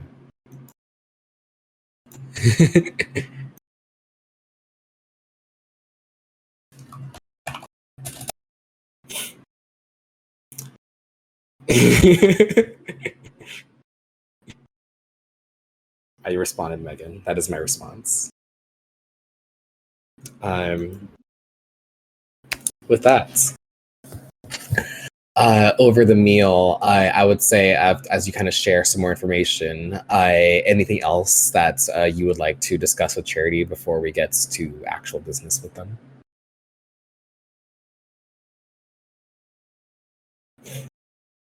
If not, we can proceed. With that, you see as the meal kind of comes to a close finally, as all of you are filled and relatively satisfied with the meal set before you from Atropos. As Charity had mentioned that I have been gathering my own mercenaries, as you can see, with Detective Carter here and with our dear Feth. You see, as like Charity almost looks at Feth with like the most endeared eyes, as though like Charity's. It seems like Charity's very fond of Feth, like very smiley towards them. We'll just say, I'm to assist the Queen. Now that we are in safe quarters, I can comfortably say this. As you all know, the Queen has a vested interest in the safety of the summoners, especially as the snakes continue their movement.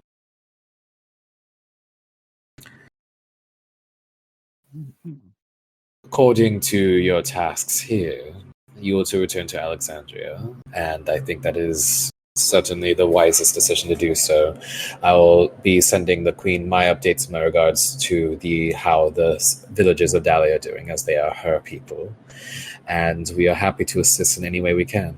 We may not be part of Alexandria, but Dali especially is a neighbor and an integral part of Callaghan society. It would be very, how would I describe this? It would be very incredibly an oversight to stand by and do nothing, even if we're not directly affiliated. Plus, I cannot say that I myself don't have a vested interest in the safety of the summoners as well.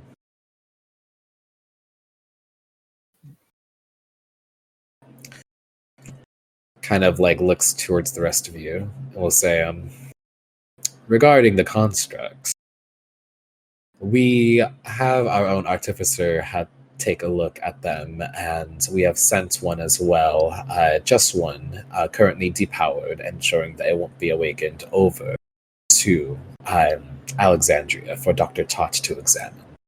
I believe they, considering they helped create the Machina project, would have an interesting insight as to see what exactly makes these constructs tick. As you have all suspected, I'm sure by now, considering that you have encountered one in the caves, that they are created from a almost synthetic, organic-like chassis. It's quite odd. Don't know what the snakes exactly are planning with such a thing. I've never seen anything quite like it. Indeed. It's quite concerning.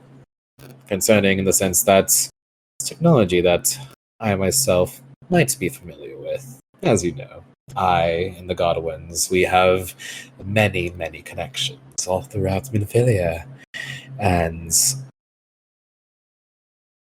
let's just say that I see a similar signature when I've seen it. And I do know that there has been a very similar. It's not exactly identical, but it was similar in the sense that several years ago, several decades ago, a family from Relampago, not sure if you've heard of them, the De La Rojas family.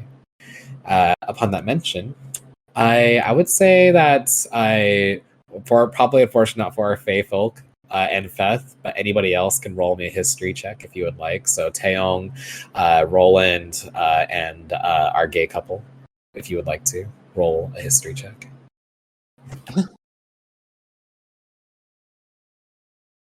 I'm a nerd. I might as well use my nerd stats. Damn, Taeyong. I am the smallest in our family, of course. I need to use real dice. Use real dice, Captain. That's like your dice is not. Oh, yeah, it makes sense, honestly. Yeah. Sorry, the De La Rojas. So Lightfang, even with the 13, you recognize the name De La Rojas. They're a very powerful Magitech company who are directly affiliated with the Bonanza Foundation. They're kind of like the Relampagan equivalent of Vector Enterprises. You don't know like specifics about them, but you do know that like they are very involved in Magitech creation in the Quetzalcoatl continent, and they're based out of Rosaria, which is the capital of Relampago. Other than that, very base knowledge. Taeyong, Rev, and Max, the three of you would know that they've made all sorts of like groundbreaking applications in airship travel, in firearm production, and what's it called? Technology with regards to weapons and augmentations, so to speak. But the three of you would have heard something similar from what Don Charity might be kind of describing about their involvement in like sort of utilizing similar technologies that were created from the Machina originally, which is, as you know, from like Dr. Telos Uzuki, Dr. Tot, but the De La Rojas family has said to have like amalgamated, almost like copied what studies they're able to find to try and create something of their own design. But even then, that's kind of like a rumor at that point that you may have heard of in your travels, Revenant and Taeyong. Max, however, because you're a fucking nerd, and you're literally a Vector child and in the Magitech family. So honestly, a natty 20 actually makes a lot of sense. Mhm. You are able to almost directly recite this information yourself. You recall that the De La Rojas ages ago, there has been like a rumor that they had utilized some projection technology, illusion technology, to pass off a simple construct to appear as a human individual who was actually to replace a son that had passed away at a young age several decades ago. You would know that this son went on living thinking that they were in fact a member of the family, but were in fact a construct replacement, a very much replicant situation here, as their organs were made out of synthetic wear to mimic that of an organic body, but were fully construct. And the actual like frame itself wasn't really there. It was more of an illusion. So it's not as cutting edge. It's kind of use illusion as a way to kind of like cheat to make it appear human. But with a natty 20, Max, you don't remember that from the rumors, the name of the family member was known as Tercio de la Rojas, and they were assigned to at one point to S-Star's very own Mana Surfer Academy during its first sort of like premiere run of their of the ES initiative about a couple decades ago. And he would literally recite this word for word. Yes, Tertia, I know a bit about his story, actually. See, as Dutchery says, well read, Mr. Schultz. See, as Charity kind of like gives you a little wink. They know now. Don. No, how boring. I was hoping you'd keep it a bit longer. Circumstances have changed, unfortunately. But yes, I will be reaching out to my contacts in Relampago to see if this is just a coincidence, as the synthetic organs. You see the mist core, typically in most Warforged, they look like crystalline cores.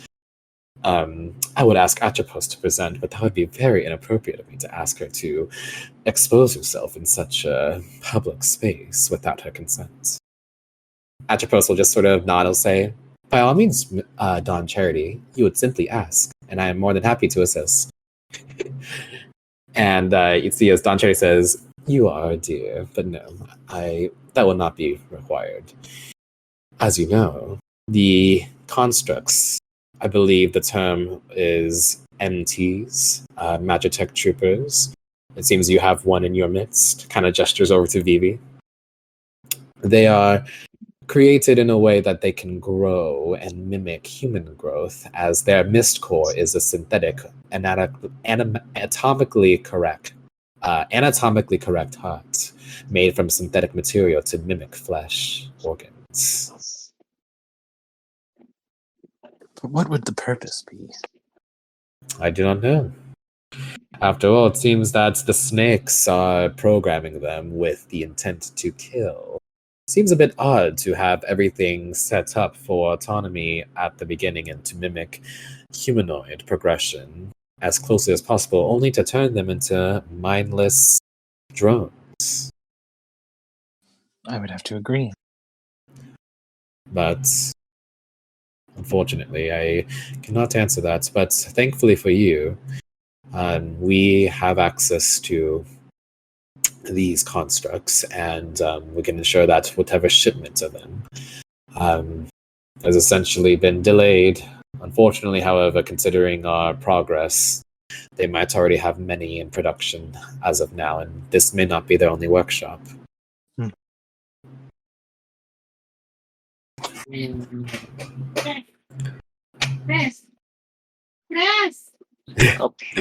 You're good, Swift. With that, not Atropos striptease.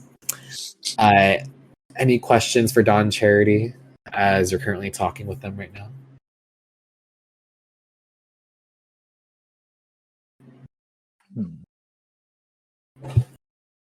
If not, I'm going to go ahead and roll this. Okay. See, as Don Charity will say, we'll be doing our part to assist as much as we can.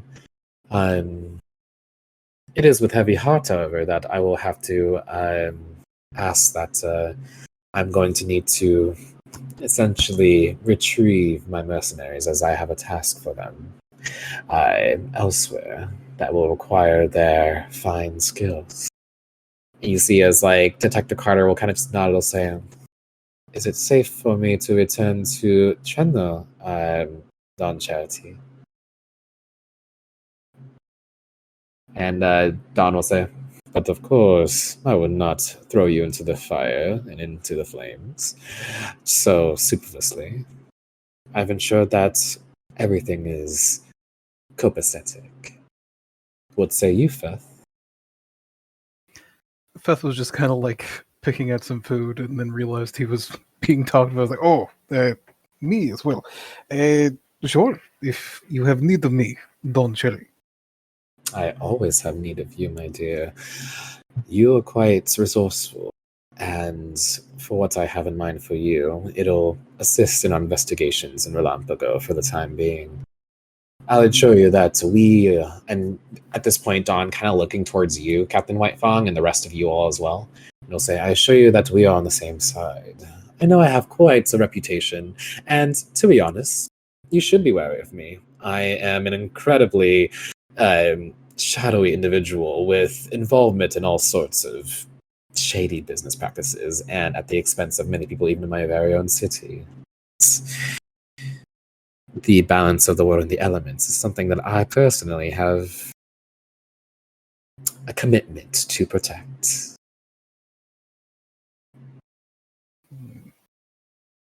Right. Well, the very least you've got your priorities. Trenno's a nice place. I've been there a few times. Nice arena. Oh yes, I see you enjoy Colosseum. I quite enjoy your shows as well, Dragon Supreme. Please. That's my show name. Oh, I'm sure you like to hear it elsewhere, other than your shows. He's just looking up like he doesn't really get it. Like, no. Well, I don't know where else. Like maybe a different Coliseum. I don't know. You did introduce yourself as Dragon Supreme to us. Don't be so modest. He sits up, hands in Superman pose. He looks into a random direction. Goes, it was the Dragon Supreme, and don't wear it out. Would you like to be called the Dragon Supreme in the forest? I mean, if I was in the forest, then that makes sense. Sure. I will remember this. Now, just to be clear, is that the Dragon Supreme while they're in the forest, or is his new title the Dragon Supreme in the forest? Well, no. You see, now we've gone to variables. Right now, if we want to be real not pedantic. That's a really big word. If we want to get real into the depths of this, I'd be the Dragon Supreme in an airship. Huh? During this, Tia just looks over at Charity and just shakes their head like, no.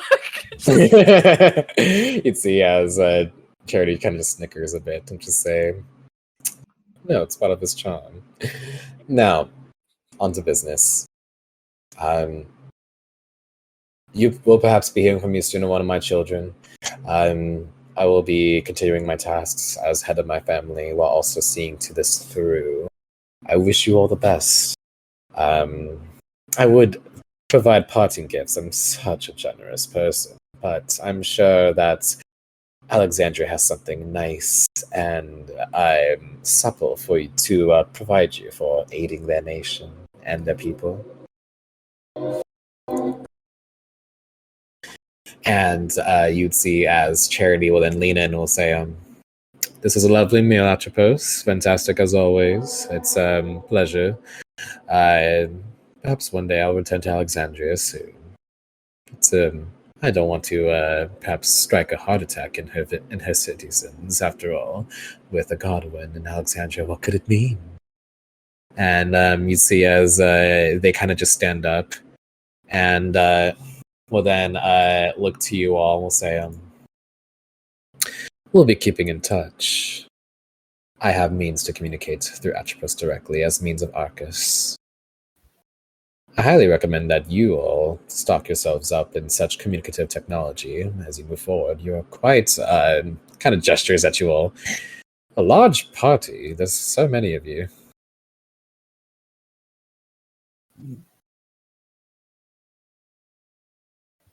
I believe it's more the merrier, correct? I suppose.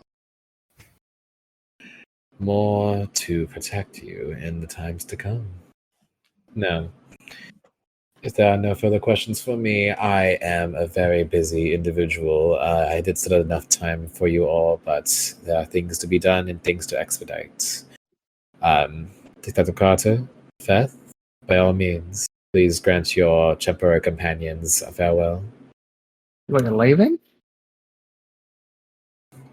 You did not pick up on that, Taeyeon? I mean, like, I was kind of thinking. After your dirt conversation, it is heartbreaking, I'm sure. My dirt brother. I suppose we will be parting ways. A forking path, if you will. It has been my great fortune to have known you all, even though the time has been short. And they'll kind of like go over to Minty at the start and say, Minty, thank you for accompanying me and keeping me safe when we went to the bar. Your presence was very welcome.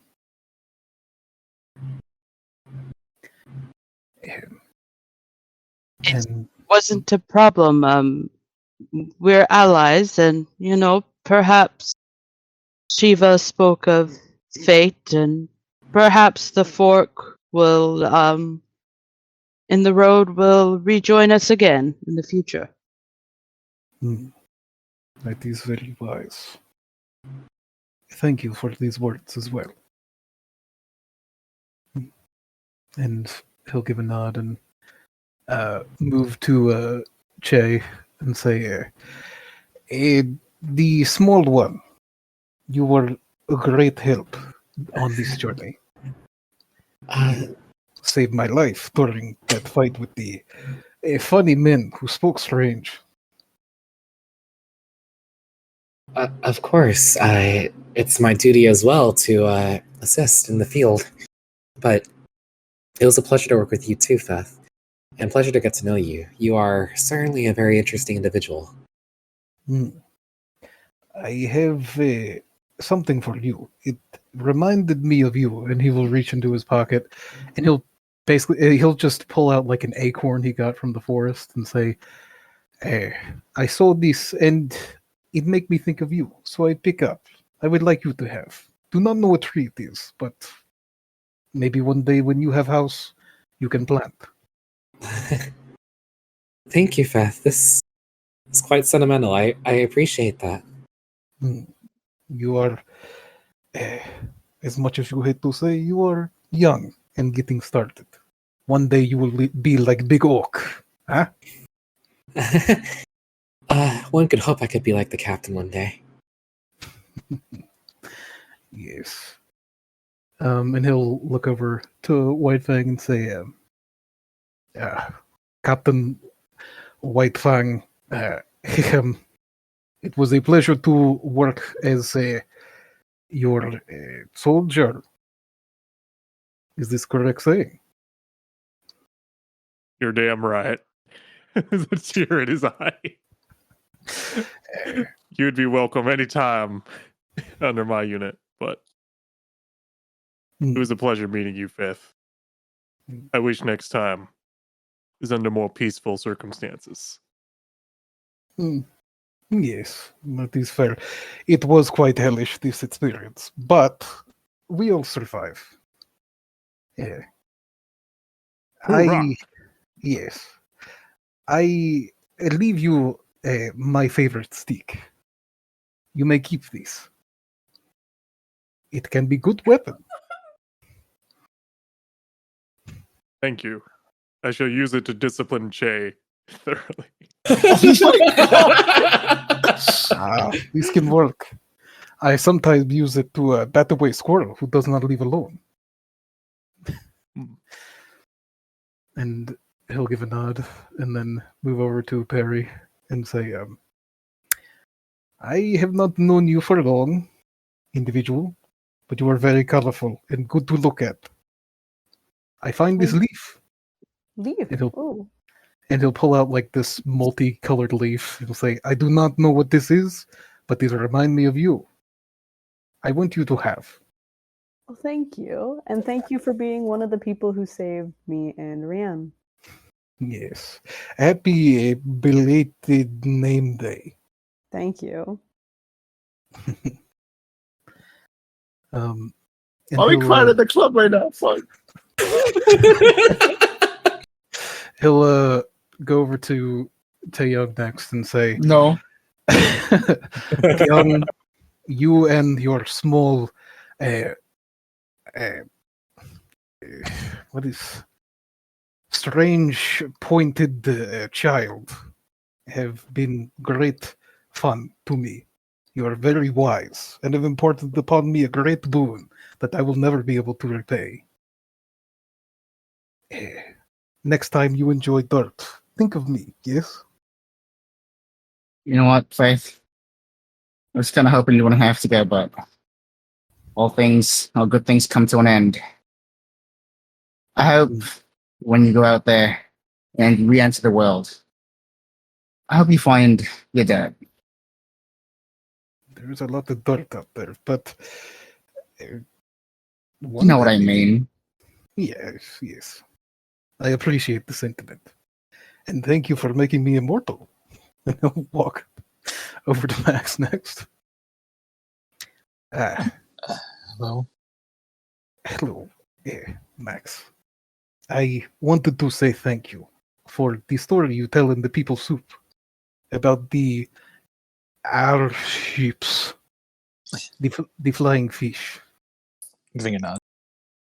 I often, when I guide people, they have conversations, they speak stories, but they are never to me. I am glad that you gave me that opportunity to see your past and your dreams. That is not something I often get, and for that you have my thanks. It's no problem. I'm just glad you appreciated such tales. I did not understand many words, but I do hope that one day you will be able to soar in the sky on your own ship of your own make. And I hope so too. I apologize that I could not hold on to those herbalism supplies like you asked. Latatia told me to put them down. It was not my fault. I am sorry. It's fine. I hope that things go well for you in Relampico. I appreciate this. And he'll finally head over to Lady Tia and say, Ladatia, it has been long time, it feel. You have taught me so much, like the deceptions and the meaning of being hard. Oh. Oh, giving a nod, like an amused nod. You have been exceptionally kind to me. Kind to me like the Babas back home. I do not know what I did to deserve such kindness, but I hope that one day I can do something that will repay you for this. Here, I have an idea of what you can do to repay me already. And they'll give a little stand and hold out their arms for a hug. Oh, we wrestle. And he'll go in. Yes. And then just using all their fucking Warforged strength bullshit, just squeeze him and lift him up in a very tight hug. You are like 1 million bad. Oh, my back. Before finally putting them back down and being like, walk forward with no regrets till your dying day, dear Fess, and I hope that we do meet again. That was quite the parting gift. I have one for you as well. Sorry. And he'll reach up to his neck, and he will take off of his necklace, and in his hand is a small, glass bead that has a roiling mass of green mist in it. And he will say, "This was given to me on my 18th name day. Given to me by the Papa. They said as long as I held it, I would know the presence of the Mist Mother to me. But having met you and everyone else, I feel as though I have met a second one. So I want you to have it." And very graciously, we'll take it and kind of go, if I had known you were leaving, I would have prepared a gift for you. As they cup their other hand on top of it. I did not know I was leaving either. This is very surprise to me. And I suppose you should just give me your word that the next time I see you, you'll let me. They gesture their fingers up and down over them, clean you up a little bit, maybe give you a makeover or two. Okay. With that, if you would like to give Aliyah a farewell as well, feel free to. Mm-hmm. And he will go over and say, hello, Elias. Yes, hello. I wanted to say goodbye to you as well. I did not understand at the time that you were two people, but getting to know both of them has been fun in its own way. I do not understand very much your friend in the stars, but I hope that they can watch over you and you are safe.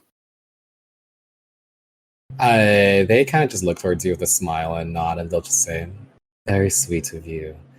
And I have to say, it's a shame to see you go, but I hope we will meet again in the future. I hope so as well. Thank you for the sex. It was very fun. Yes, I told you it'd be quite nice. And he'll just give a nod and then wave to everyone and say, if I can ask one selfish thing, do not forget me. As long as you remember me, I am apparently immortal, according to Young. So, Who knows? Wait, one thing before you go. It's a good thing we always keep backups, and we'll pull out a memory drive, a small USB thing. See, as Lieutenant Carter kind of looks to you, and they're just like, "He's not going to know what to do with that." It's alright. I've left a video with instructions. He's not going to know how to use that either. It's the thought that counts. You know I'll how show like- you later, Feth. Thank you, Carter. Yeah, just something to truly remember us by. Just as you won't ever die as long as we remember you, these will help you remember us. And he's going to give him the backup of pretty much every recording he's done, apart from like a few, going all the way back to the 13th, near the beginning of our adventure, a tour of the High Wind, and then most importantly, the episodes of Meet the Vowels that he'll eventually learn how to use, and will ever. And he'll say, if ever you miss or forget us, just refresh your memory, all right? As long as I remember you are immortal too, yes? Who knows? That's right, buddy. This strange square you give me is powerful. I shall cherish it always. You would see as Carter will kind of just smile and look to the rest of you with a nod. They'll just say, "I'm sorry that I don't really have any sentimental farewells, but I appreciate you all for sating my curiosity and being able to use my skills with you all. It's been some time since I've been able to flex and provide support to so many people. And though our time was brief, I quite enjoyed our party." Looks over to Perry, and I'm happy that we were able to celebrate it with you, and we were able to survive together. So perhaps our paths will cross again, and the fork will meet in that same path. Wow. It was nice working with you, Carter. Hopefully you get some, oh my. What were you going to say to them? I was going to tell him to get some better goals. I'm gonna do work for money and alcohol, but he's not gonna ruin the moment. But they'll kind of just nod to you all, and Don Charity will just say, "So sweet. You've only known each other for so many days, but look at this. How lovely. I apologize for taking them off your hands, but such is the way of life. Thank you all for all that you're doing, truly. And I am positive that if fate wills it, we will meet again." It was a brief time, but I have not known people like this in my life. It was fun. With that, any other comments or final farewells for Carter and Feth? Farewell, you two, and safe travels. Try not to crash your airship again. Carter will say, "It was just once." I've only been on 2 airships. And with that, you'd see as Charity kind of just chuckles a bit and will say, "Thank you for your time and for your service. Until then, come now, Detective Feth." And he'll run up alongside him on the gangplank and say, "Oh, Don Cherry, I found a rock for you," and that will basically be his send off. And kind of says, "Oh, lovely." And kind of just like as you are heading over, and you kind of see as the ship begins to disappear into the Azure Abyss before you, as you wave Feth off and Detective Carter off, as they head their way back over to Treno. You'd see as they do, Che kind of just, as the rest of you kind of remain on the deck of the High Wind, Che will just nod and they'll just say, "Wow, I'm really gonna miss those guys. They were pretty cool. How are you holding up, Captain?" There are tears running down his face. It's Sir? we're passing through a lot of clouds right now. You think we could go a little higher? Yeah. Atropos? Atropos will nod and say, "Of course. Would you not like to linger longer so you can submit to your sentimental feelings, sir?" Yes, please. Realizing that there's no point lying to a robot.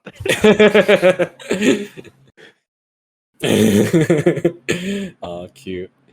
And with that, Feth and Dr. Tuck Carter will part ways with the party for the time being, as you and the High Wind begin to ascend into the clouds and make your way back to Alexandria.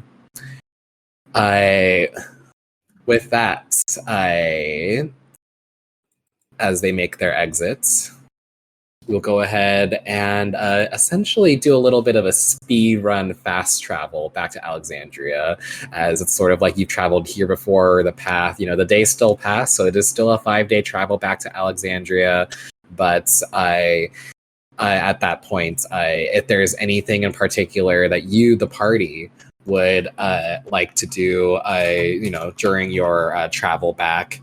I'm not going to make you guys roll travel rolls since we're kind of retracing our steps and backtracking through this sort of traveling section.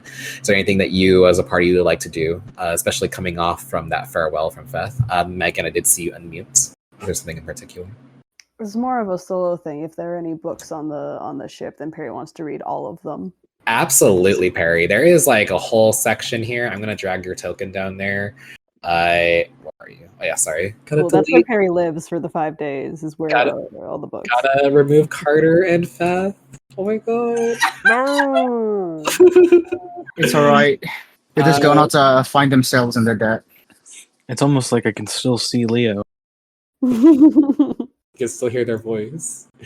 But yeah, so I believe Taeyong, especially since I believe that's actually where your room is, you would see that Perry is like basically like shacking up and squatting in the library down here for the next 5 days, And Perry, there is Magitech in the Fey March, but not something like this advanced. It's usually kind of just like, it's less Magitech and more just like, stone tablets that glow lights to create things and whatever. But this is like literal metal technology. It's a little different from the Fey March. So I would say that Atropos and even probably Che, the cadet, would have actually assisted you in how to like navigate through the the digital books, through the little tablets and the computers that are here. But there's also like physical books too, if you prefer the paper, and they have multiple sources. So it's up to you which you would like to participate in. What sort of books would you say that Perry would have kind of be reading for the next 5 days? I mean, I think definitely we'll go for the physical ones first and kind of lean more towards like history and factual information, but we'll also read anything else. And if they can get through all of the physical books, then they're interested in the other books. Sure. Go ahead and roll me an investigation check at advantage since you're being helped out by Che and Atropos. So that is 2d20s plus 7. 20. Wait.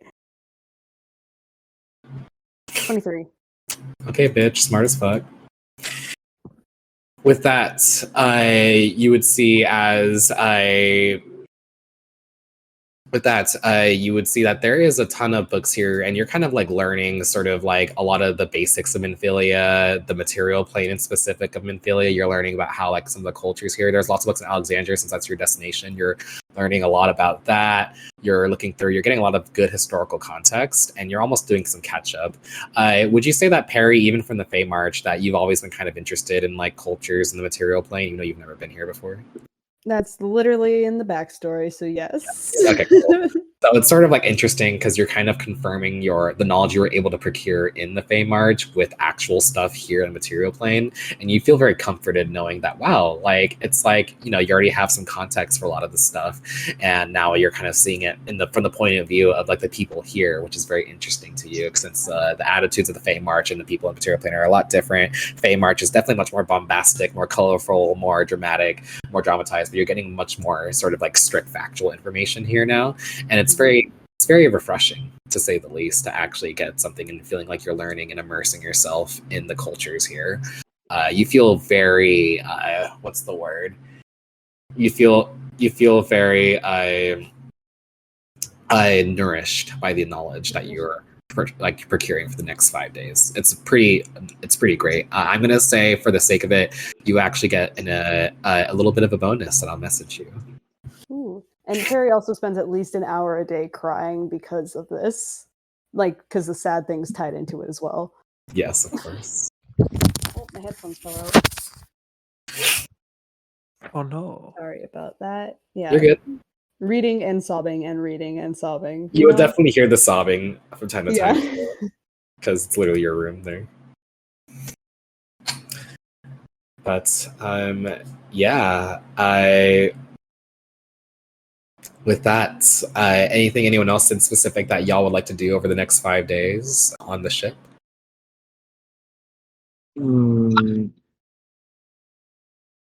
I think I heard Theo. Did you say something?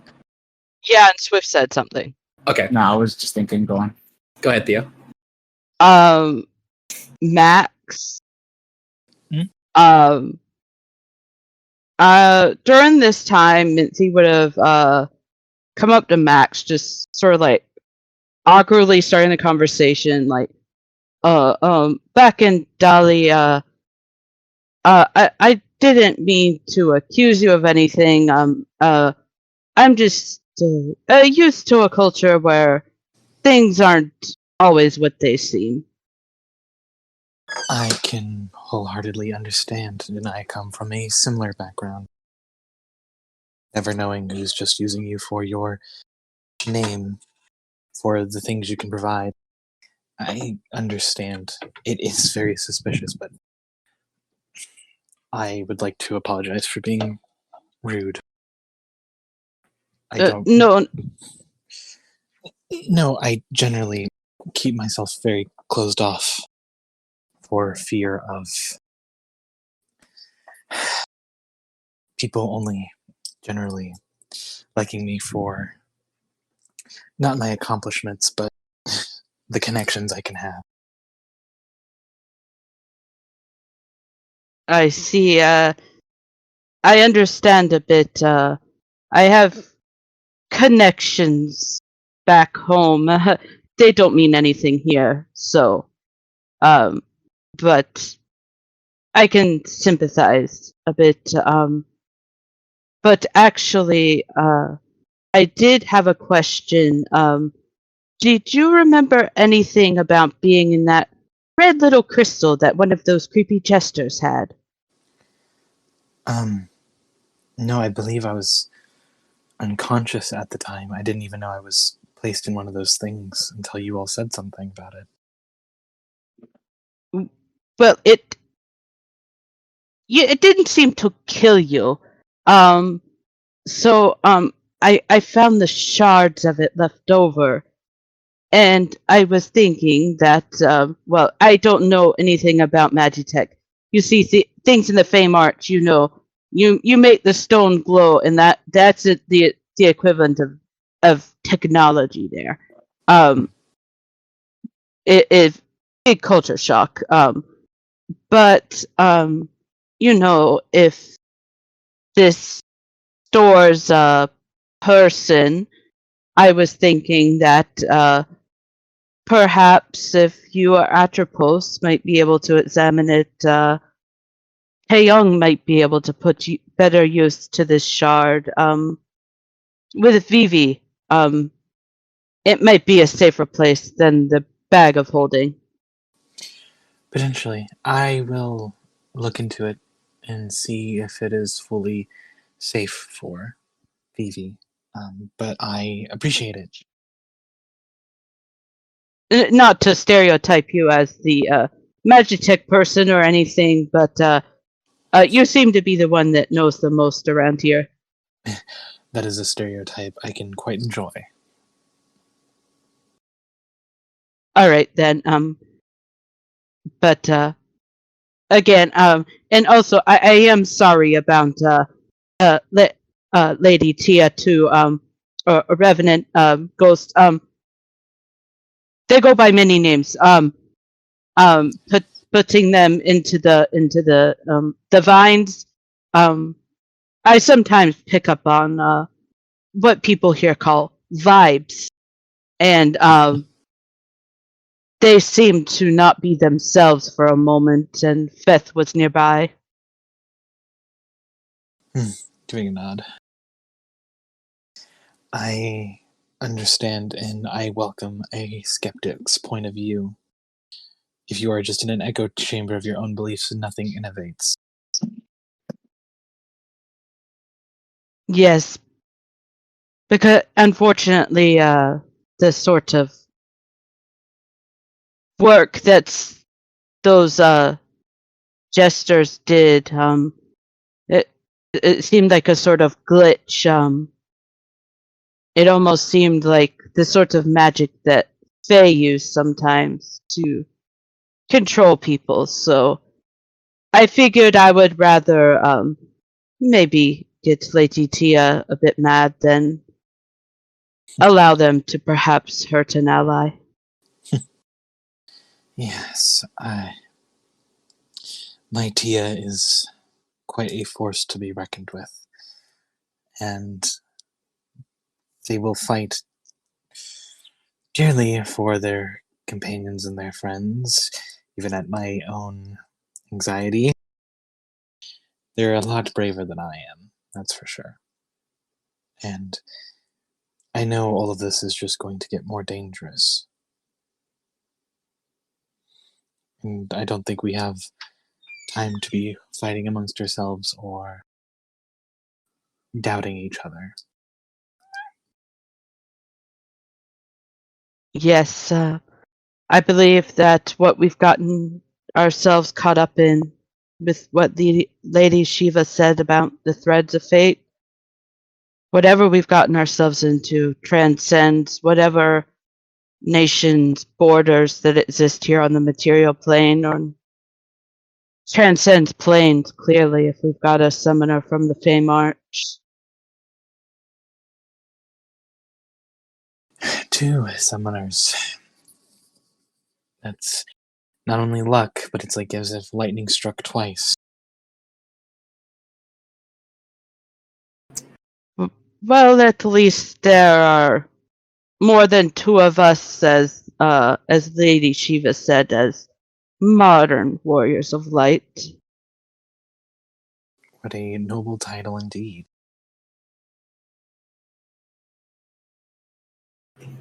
With that, Max, you receive the shards. I go ahead and with Atropos' help, you can go ahead and roll me an investigation check. Woo! Yeah, ask Atropos for help, so I'll give myself advantage. Dirty 20, you ho. Yeah, with that, as Atropos is assisting you, checking out the technology, you definitely think if you kind of take these crystals, fix them back together, and even attach them to like an accessory of sorts, maybe like a watch or ring or whatever, you could potentially create essentially a way to essentially attach it and pair it to an individual to essentially store them temporarily in safekeeping for an extended period of time. Well, if this takes place rather soon, then Max will use kind of his downtime and some spare materials to try and make a little, probably more of a bracer for Taeyong, because he's like, the fine jewelry I could make would probably be too weak to uphold with what Taeyong does, so he'll try and make something for Taeyong and Vivi. Gotcha. And I'll include that dirty 20 roll towards that. And you're able to make some great progress to the point where, thanks to Minthy's help and explanation and the rolls from Atropos, you feel like you could probably finish it by the time you reach Alexandria. Time to get some crafting done. Crafting! Wow! Artificers be artificing. Artifices. Hey, look All at right. me sweating, using my artifice and fissin and And arty. artifices, period. Listen, All right. Other than that, any other interactions, heart to hearts you would like to have amongst yourselves during your journey back to Alexandria? yes. Although not really with anyone else. Basically during this downtime, he'd be doing his normal schedule. At nights, he'd be reading. I guess for a lot of the free time, I'd be reading and pulling out books from the library into his room, and then just educating and like reading stories out to Vivi of the Warriors of Light, as he's almost prescribing the same like interest he has in them to Vivi, but like just thinking like it's a kid, they like story time, and this is their story time, and that's basically what he's doing here. But also has another goal with this because of that Skyrim dream. He's trying to also like refresh his memory through these tales he's reading and trying to discern if throughout any of these tales of the Warriors of Light, there's a setting or tale similar to what he had gone through in his dream. Go ahead and roll me an insight check. With Skyrim on the And- platter. An insight check. I was hoping to use my perk. Okay. It's all right. I think that's the same thing. Never mind. Here.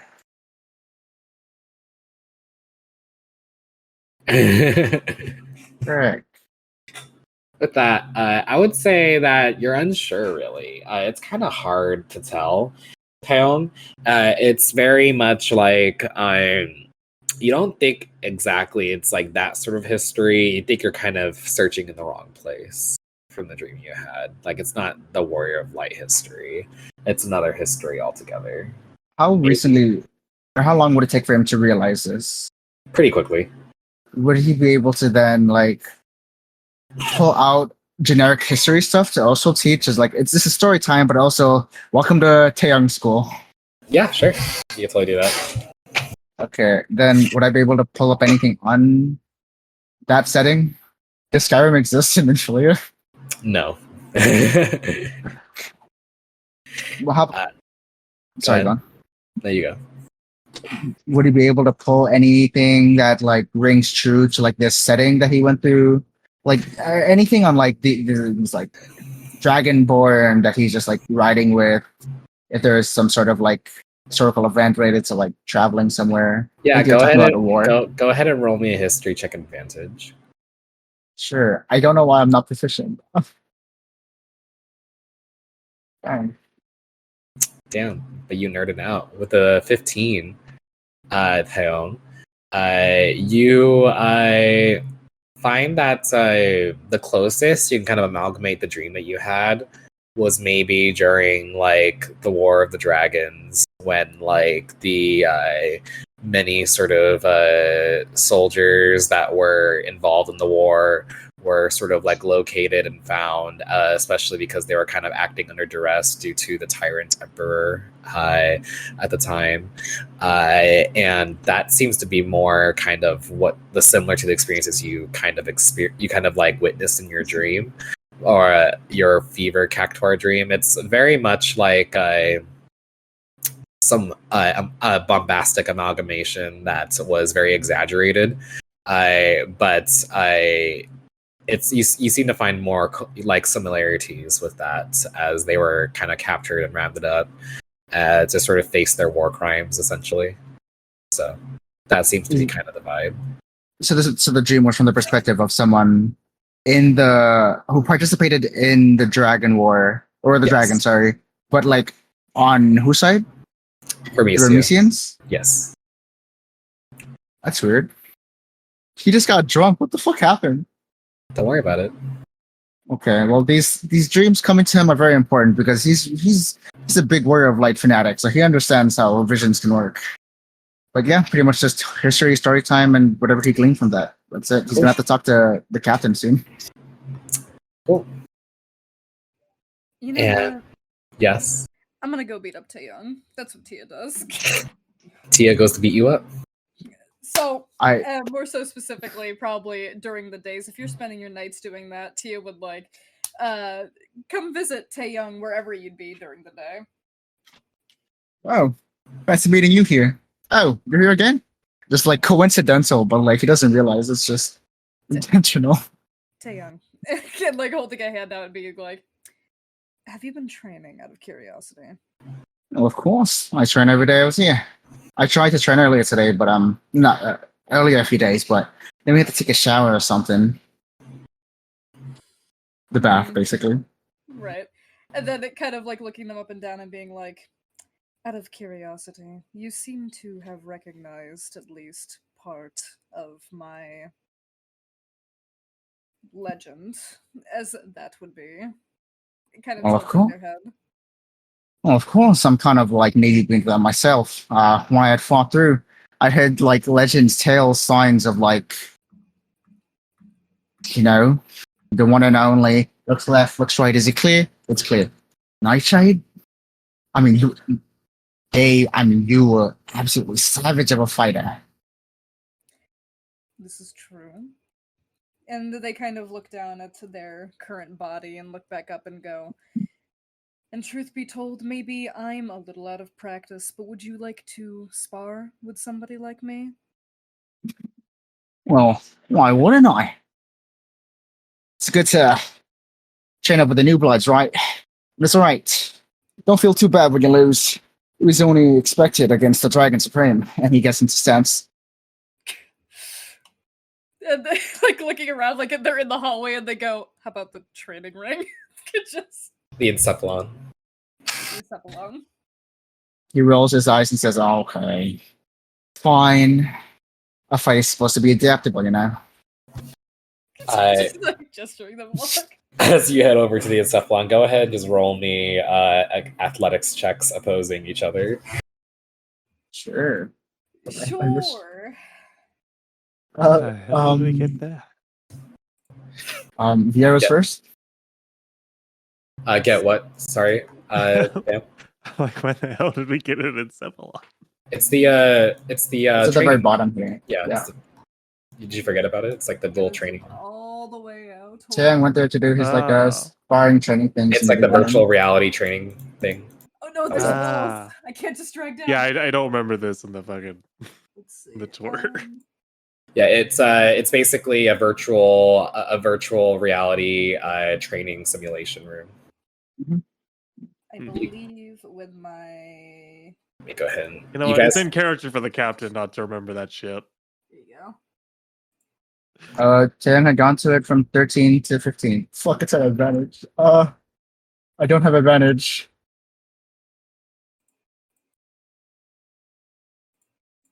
use your inspiration. No. I don't have inspiration. Then why'd you roll again? That was the history. Oh, that's intelligence, right?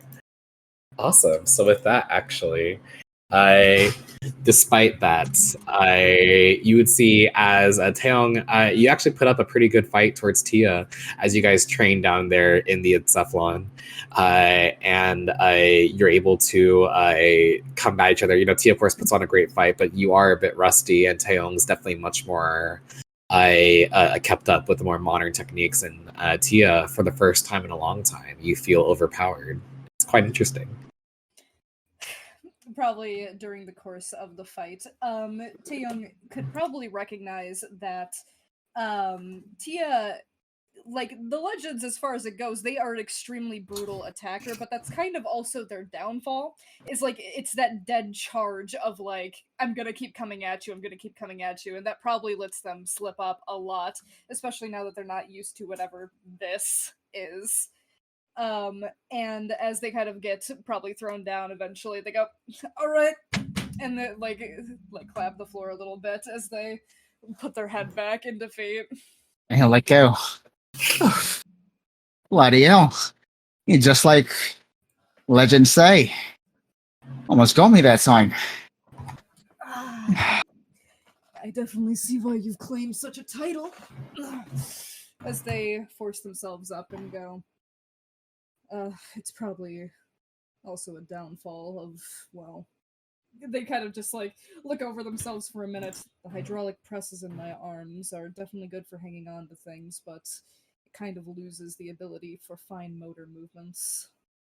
Yeah, it's a bit linear. It's kind of easier to like move around once you're a bit fluid, but it definitely adds to the punch. That's for sure. Ah, I apologize, I didn't crack any of your bones, did I? of course not. I'm the Dragon Supreme. Nothing cracks me up than a good joke. As far as it's concerned, if you want more of a challenge like this, I would be honored to fight against you and learn a thing or two from even you, it seems. He does the like fist to like palm thing, and then just like a 90-degree bow. Like, well, of course, as long as you're willing to take me, I can take you on too. With a very chipper like attitude and like I don't know, shonen MC smile. But probably afterwards, the rest of the conversation takes a heel turn right into. So how's the kid? Like, Well, you how's think he's right there. Actually, he was recording the whole thing. It's gonna be great. Oh, You were great, Papa. oh, so sweet. Thank you. Oh, I tell you to come here, but I'm kind of sweaty right now. Auntie Tia, isn't Papa so strong? You're so strong too. Oh yes, absolutely. I hope to see one day those actions be put forward into the ring. Maybe I'll have to go see one of your shows at some point if you ever end up doing them while we're still traveling together. Well, if we ever end up in a trainer or something, sure. I believe.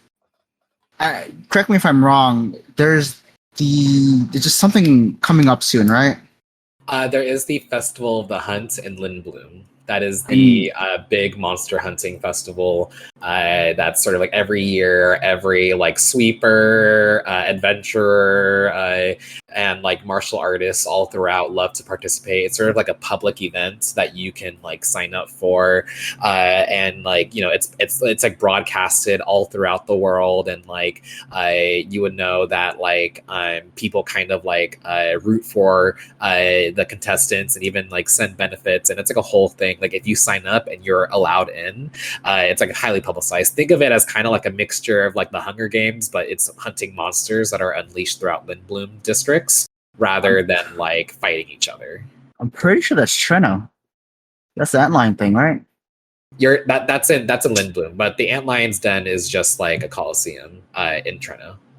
I swear it was in Treno. Am I going crazy? It's like a citywide thing. It's a Lindblumen like tradition. It's been a thing for several ages, since before Lindblom was a republic, when it was still a regency. It's a way to kind of celebrate how Lindblom used to be overrun by monsters, and then like their military was able to kind of like destroy them and bring heroic justice to Lindblom. It's kind of a way to honor them, essentially. And how soon is that coming up? Within the next month.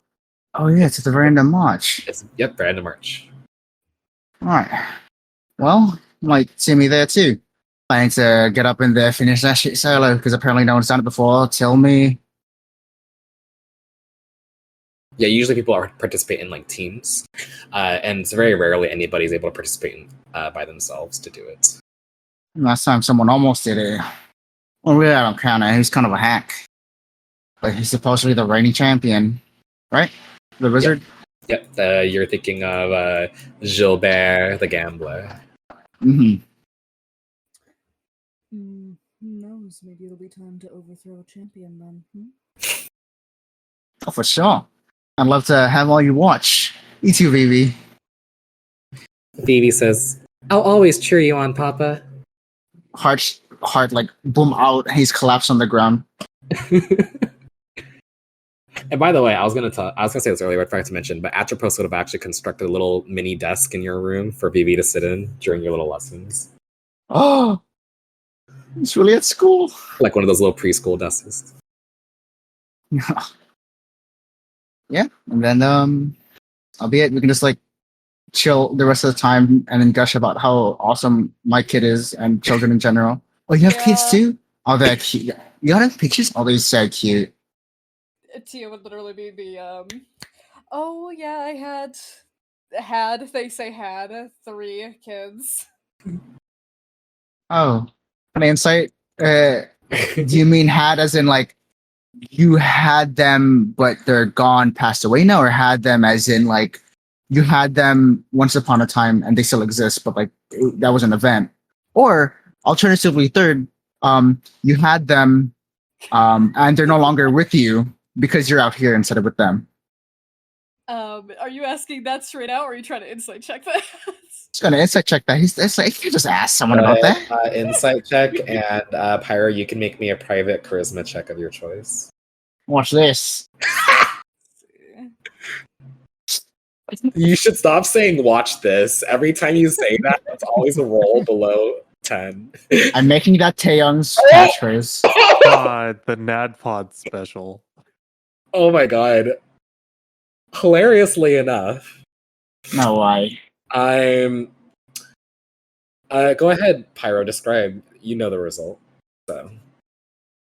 When they say had 3 kids and kind of are like talking about it like, oh yeah, I had 3 kids, and it's like at first it's kind of like this vague area where it's like, okay, well they're a machina, so it's like how accurate can that really be? But as like time goes on and they're kind of like explaining more, and they're like, yeah, well, I used to have 3 kids. They It's kind of a wild story actually. Honestly, it's probably a little too not complicated, but it definitely gives off the vibe of somebody who has a very probably complicated relationship with something. Um but for whatever reason is troubled by that very same relationship at the same time. Like almost not a silent cry for help, but definitely gives off the vibe of a parent who is struggling with some sort of emotions. Um, um, I'm sorry to hear that. Is everything all right? Was it that obvious? Well, not the most, but I may, so. Sorry, not the Well, time. it's all right. And they kind of probably transformed back into their Tia form at this point, kind of just running their hand back over their hair. They go, I used to have a very, well, I think it's obvious at this point, this machina form in the way that I talk, in the way that I act, how I speak to people. This wasn't exactly how I was once upon a time, as abstract as that may be. Mm-hmm. It wasn't your original form. So, this form you're taking right now is just like a replication of what you used to be? I guess you can say that. I I died a very long time ago. Very simply, I back in a war, and I had left my kids behind during that war with a trusted friends of honestly legendary name, but not very easy to reach. And all things considered, of how much time has passed, I dread to think, are they alive or not? Are they still around? What happened to them? Did they ever actually even hatch? As they kind of unfurl their claws for a moment before kind of dropping them. So, you hadn't even been there for the birth? He says, kind of just like, with a forlorn look, like, oh no, they just asked the wrong thing. No, I wasn't. A war called, as far as it mattered, and I was always one to not chase war, but more so protect people. it just turned out that I maybe made a wrong move, and I couldn't protect myself by the end of it. And I died, and I could not move on, I guess, would be the best way to put it. I don't remember, obviously, everything. I think I just was a ghost for a while, as scary as that sounds. No, I think spirits are fascinating. My culture loves them. But what war did you fight in? Who did you? I'll leave these for after your first. I'm sorry. Keep going. No, by all means, you can ask your questions. This legendary name? I might have heard of him. Who did you leave? Who was it? I had it in my backstory. I had it ready. I know it's hard, Tricky Help. What's a backstory? Who's You tricky? You don't get anything from me. You get nothing. I'm kidding. Are you talking about your hubby? No. 1 second. It's the person they left their eggs with. Your eggs? Oh, yes. Mother Matoya. Mother. Nah, Mother Matoya. Can you shake this here? Can I make a? Can I use my perk to help me figure out anything? Why is Theo screaming? Yes, go ahead. You can make me a history check at advantage. Why are you not proficient at history? I don't know. I don't know why I'm proficient in religion, but whatever. I thought you were. Did you accidentally tick it off? Because I swear you were proficient in history. Well, because like the sheets went out, and then we had to like re-add them. I didn't have my proficiencies on them, I'm pretty sure history was ticked on, so I'm gonna just give it to you. Thank you. Decision because it makes no sense. You would not have created this character without history proficiency. Yeah, I guess not. Okay, I'll roll an advantage. Here we go. Yeah. So what are you trying to get about Mother Matoya? Who? You would know that Mother Matoya is a very famous figure, especially, you're not a mage yourself, but your brother is. And your brother is actually quite a big fan of Mother Matoya. She is considered to be a witch that has created many spells that are sort of named after her, even though you're not a spellcaster yourself, you know that she's a very integral part of the arcane community, and that she's said to have taken tons of forms, and that she's lived for a very long time, and that she was once based in the hinterlands near the village of Midil, which is a village in Estar, and that she's been around for several ages, essentially, and that nothing much is too known about her, other than that, like, she has been around for an extremely long time, has taught and mentored many mages. You would know that a very particular a common theory that's never been really confirmed by anybody, really, but sort of like an assumption, is that Jean, who runs Jean's Keen Emporium, was a mentee of Mother Matoya herself. Oh. So Mother Matoya has been around for a very long time, is a very powerful mage, and no one knows if she's still around, but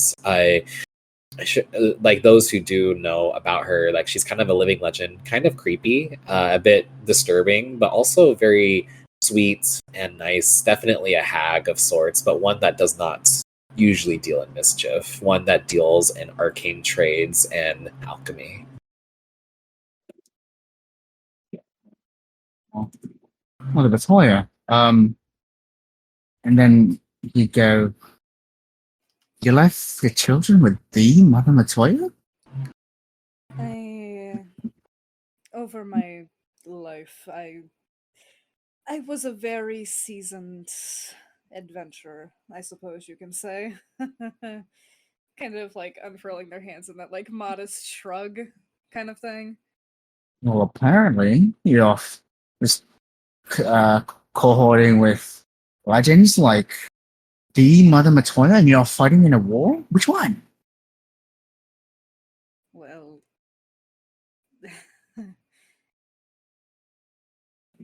I suppose I never knew if it actually had a name.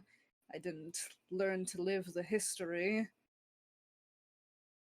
Well, I'm kind of history myself. Who was fighting who? Factions, political leaders, fighting styles.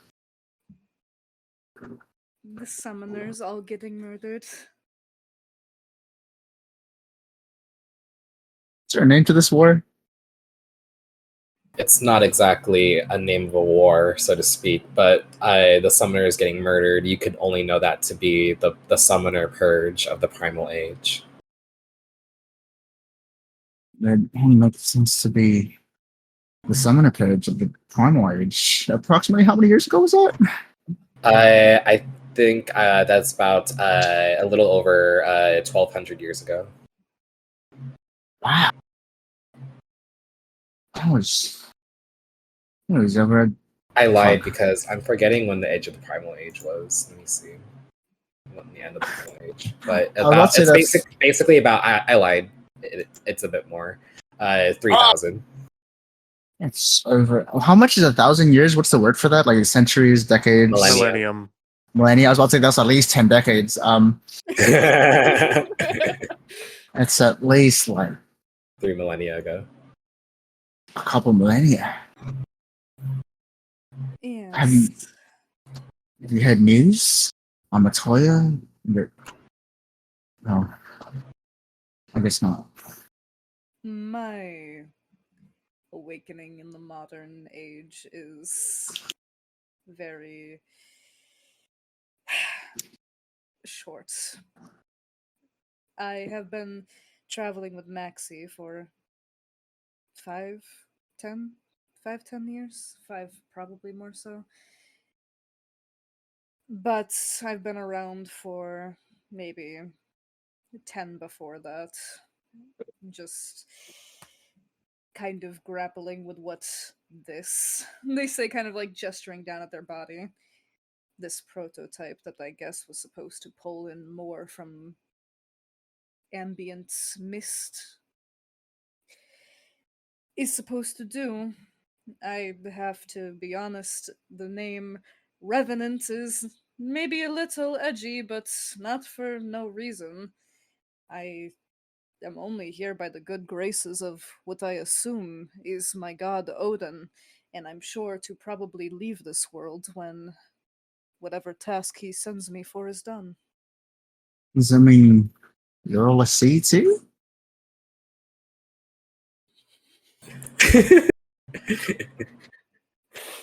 You know they're a summoner, Tail. Yeah, but like You can't be both. we've never seen them. We've never seen both. So he's got to ask us to make sure because he's also never seen anyone who's come back from the dead 3,000 years ago. That's fair. True. They go, no, I am not. But I was, I suppose. And they kind of like reach up their hand and like flick at the horn on top of their helmet that they've constructed. One of the originals. Original what? Summoners. Oh.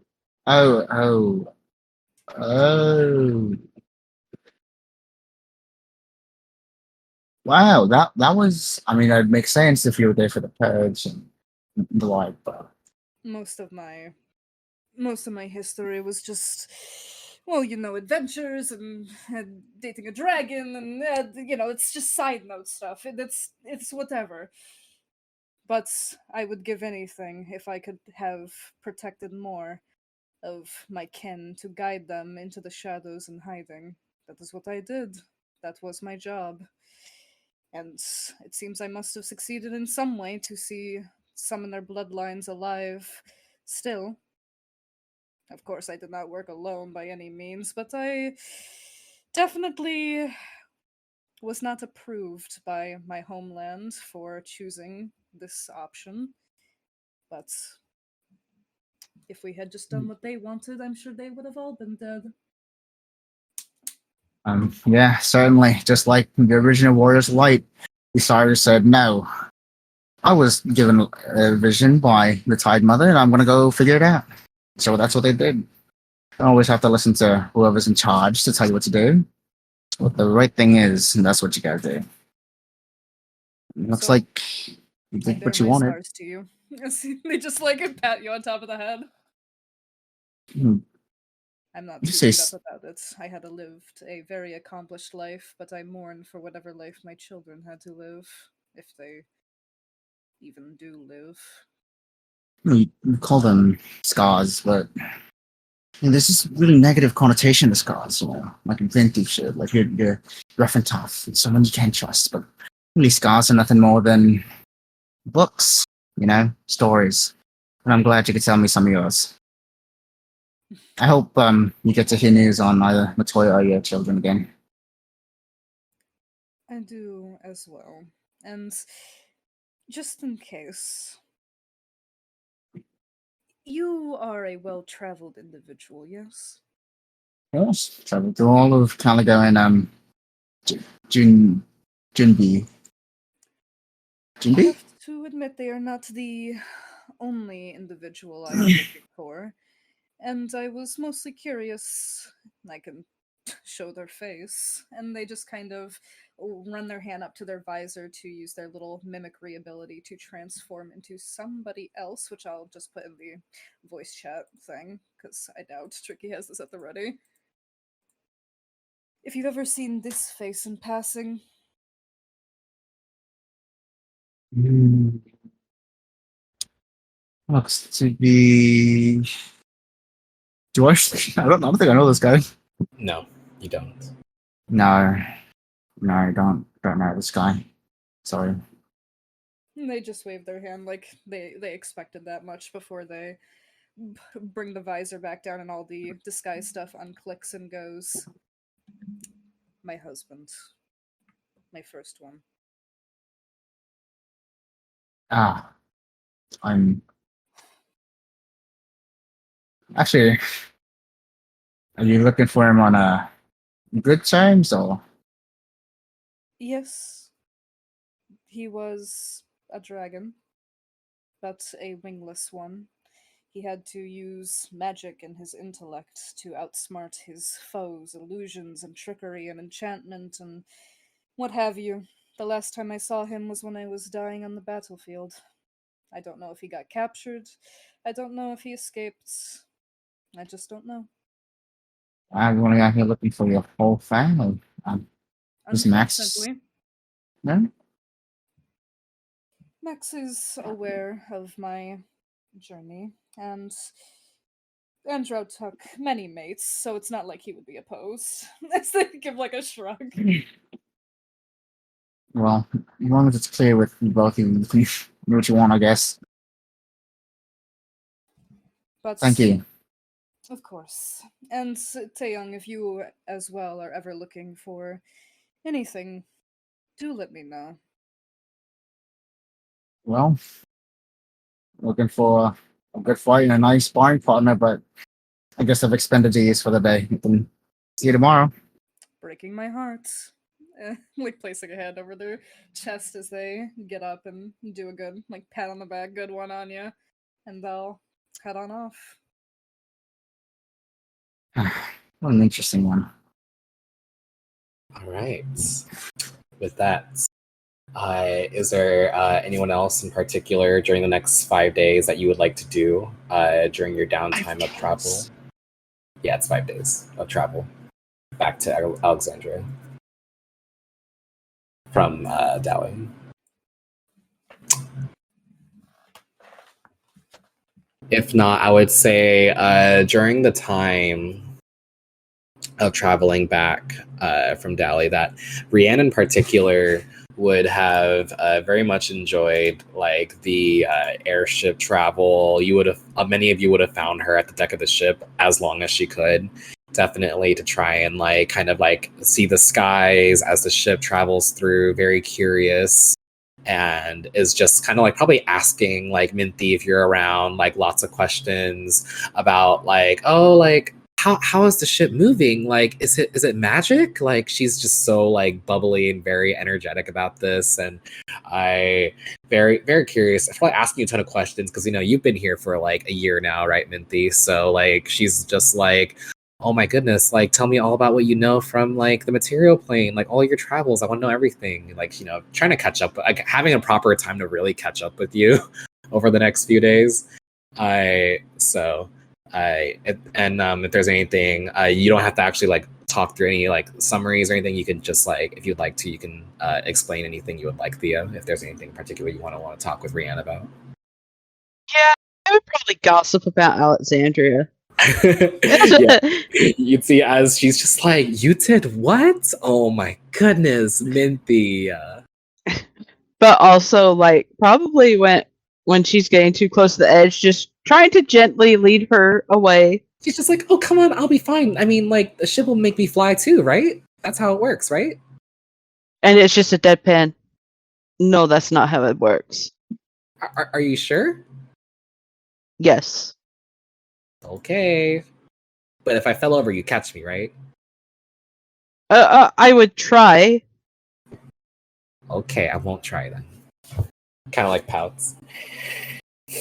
Kind of looks over the edge longingly.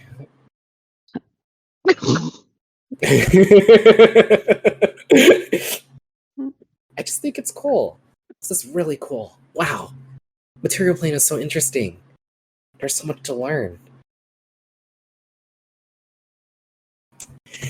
I kind of like, spending some time there to very, very curiously, and as you guys got to gossip a bit about Alexandria, your travels, doing some sweeping work. Yes, longingly. It's over the edge of the ship. She just thinks it's cool. With that, I would say every so often, Perry, are you there, Megan? Yeah. Okay, just want to make sure you're there.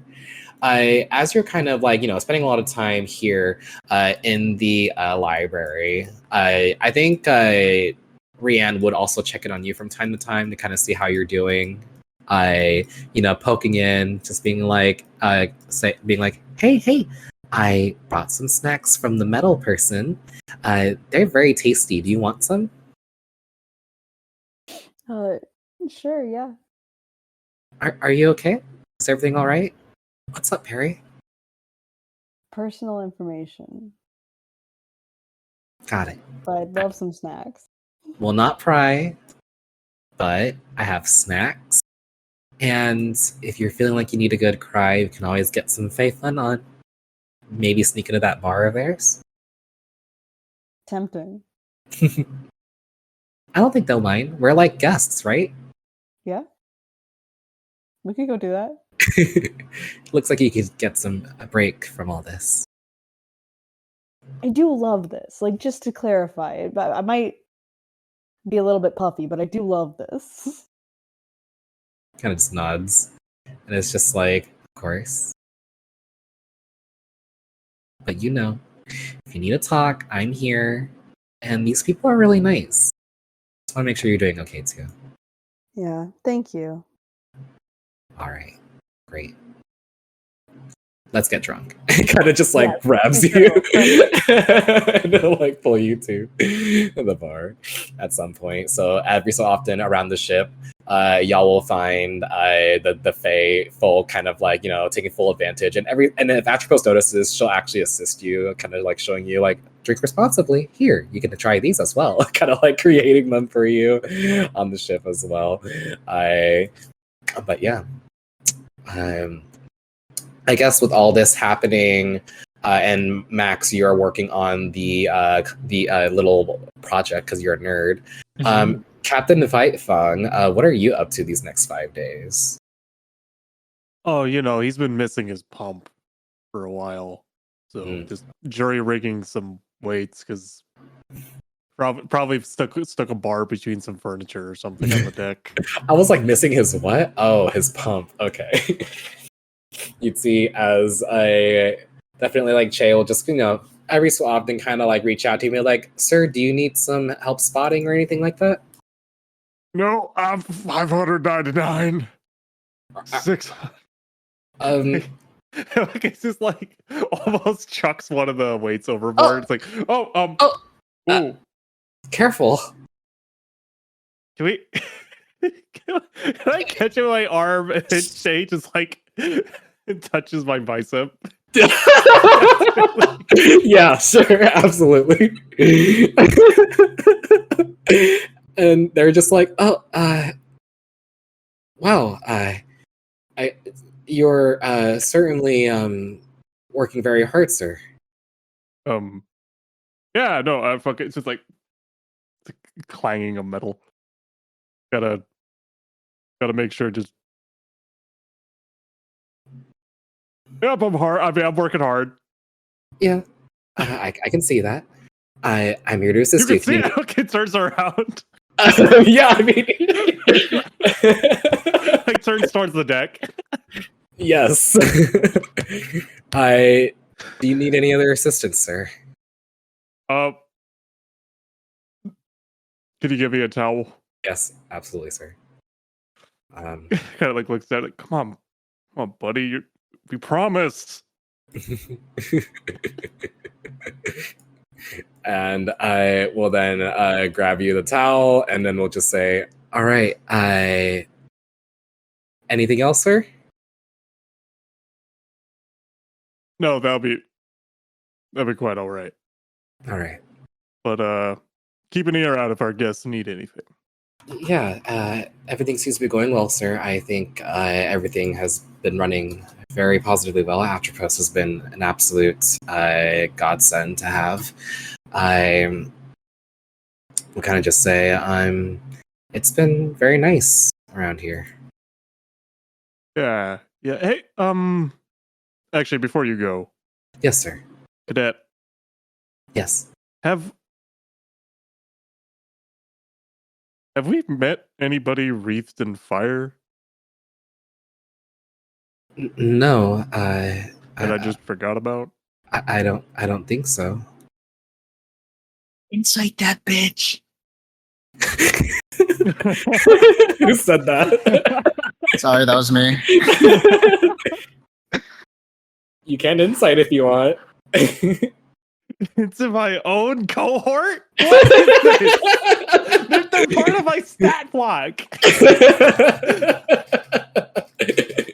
Cool. This is not just a cohort. This is a tricky NPC. Right. Okay, I'm gonna Yeah, I'm gonna roll. I'll give you advantage on this. Above a 10. Advantage. I was going to give you advantage anyways. If you have real Okay. dice, you could roll I it. will use a real dice.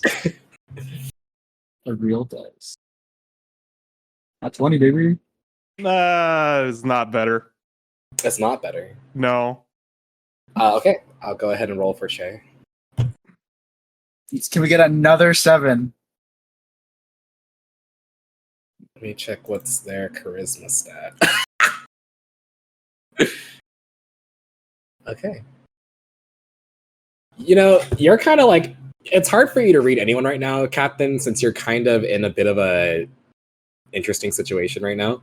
But despite that, despite you're not exactly at your sharpest moment, right? Like you're usually you can be insightful when you want to be, but even then, you notice that Shay looks a bit, almost a bit nervous at the mention, almost like, you know, kind of very coy, like they're not telling you the whole truth. I rolled a 4. +1 is a 5. All right.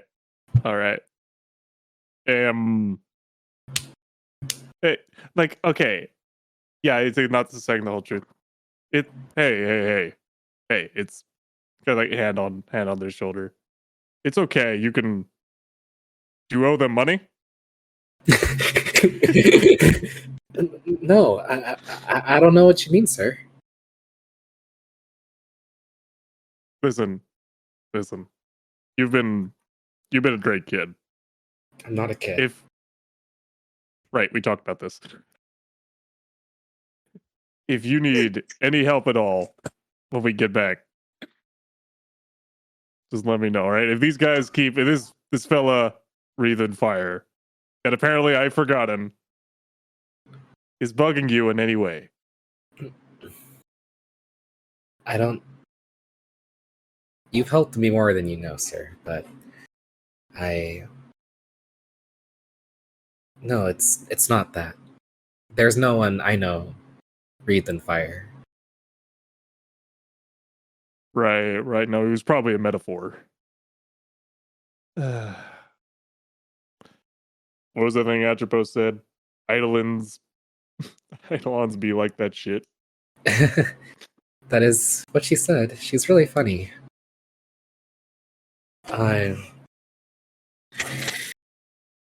When Shiva had mentioned that, I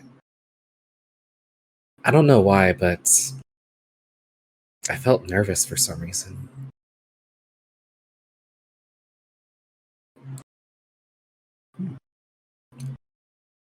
Sure, it wasn't the cold. Maybe. I do worship an eidolon of the fire element. So we're not exactly attuned perfectly. Typically, worshippers of opposing elements tend to have differing sides. I actually enjoy the water side as well. I don't have any prejudices against the water side. Shiva is very magnificent and breathtaking. It's just I don't know why. It just seemed familiar, but I couldn't tell why either. Maybe something I forgot as well. Yeah. Oh, actually, question. This is a lore question. Yes, go ahead. Yeah. Is it known that because the word attuned is like, can people who aren't summoners be attuned? Yes. Okay. So everybody born, usually you don't have to be a Lassie or a summoner to be attuned to an element. It means kind of just like naturally your inner mist has seemed to have attached itself to a specific element of the world, especially because the world of Nymphelia is a very elementally charged universe. For example, certain individuals happen to be tuned to certain elements, especially if you're a Lassie and your brand takes on a specific color, then you're tuned to that element typically, right? Got it. So. I'm an Aries, so I'm fire. Got it. In a way, yeah, basically.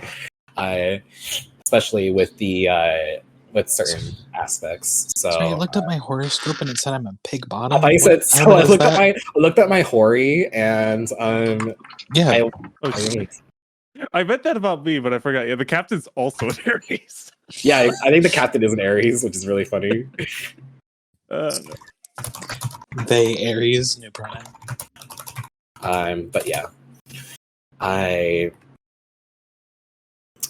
with that, Che will just say, I personally, many clerics who worship the eidolon, sometimes there's a specific one, such as in Alexandria, many of them, of course, worship Shiva or Leviathan, or both in equal parts and measures.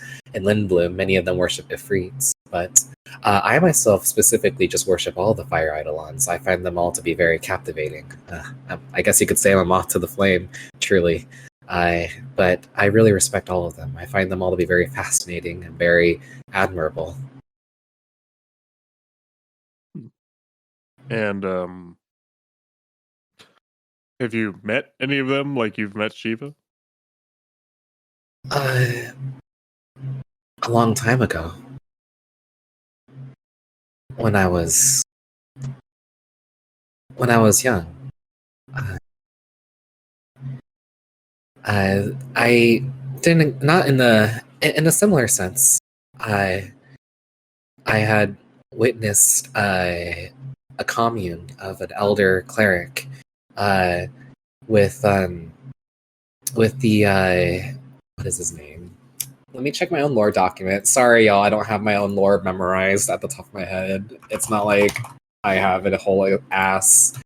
Everybody come, Chase doing story time. Share the lore. Where is it? I'm the Lord of the Crimson Flame. I was brought to a temple after I was lost when I was young. and I was raised there, and I witnessed the high priest there commune with Ashura. It is the core eidolon of flame. We were we were there. I was at Saigon at the time. That's where I'm from, as you know, sir. And I was able to witness it. It was. I feel like it changed my life. Since witnessing that, that's why I've just felt so attached to fire. Since moving to Lindblum and joining the LMP, I of course worship Ifrit as well, but many of the fire eidolons I find myself drawn to.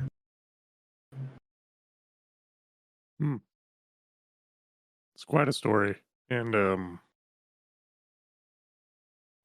I'm sorry that your childhood was so hard. It was. And you would see that they kind of look like they're they look a bit wistfully, almost like off in the distance, as though they're like kind of thinking on something before kind of shaking their head. It's a long time ago. It's nothing to worry yourself over. What matters is now. And I'm happy to serve you and happy to be part of this mission. This is more than I could ever dream of. I feel this sense of purpose. About that, I should probably come clean before this gets out of hand.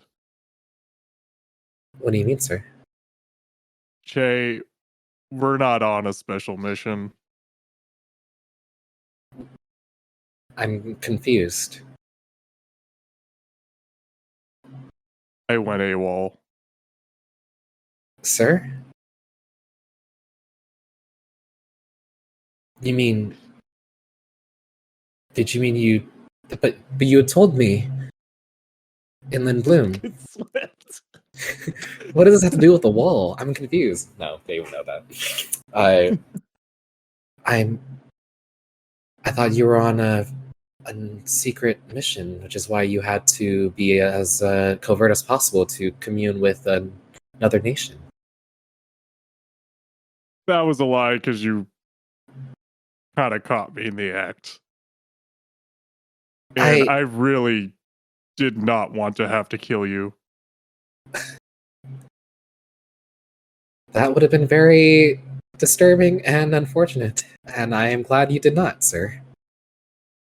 But I promise I'm going to make this right. We're going to send you back. And I'm going to send a letter myself on why you've been missing from your post. So you don't get punished as well. I see. So by accompanying you, I've also deserted myself. In a sense, yes. Kind of looks down before it looks directly back up at you. With a hard to read expression, with just a simple, earnest nod, will say, "If that is the case, then I do not wish to return, sir. I wish to remain by your side."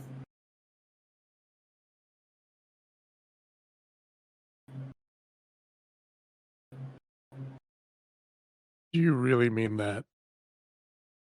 Permission to speak truthfully, sir? Permission granted.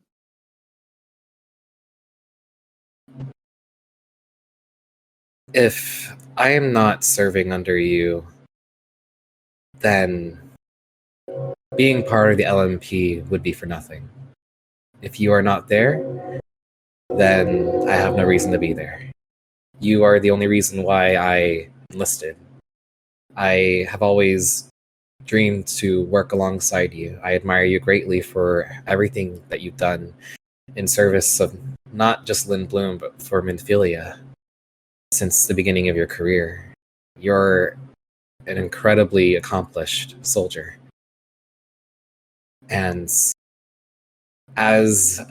despite me being a trained cleric, despite me being a trained battle medic, as part of the LMP and as a cadet, I am first and foremost a person of the cloth, of the Eidolons. This mission, this true mission, is far beyond extends my post, if that is appropriate to say, sir. Very much.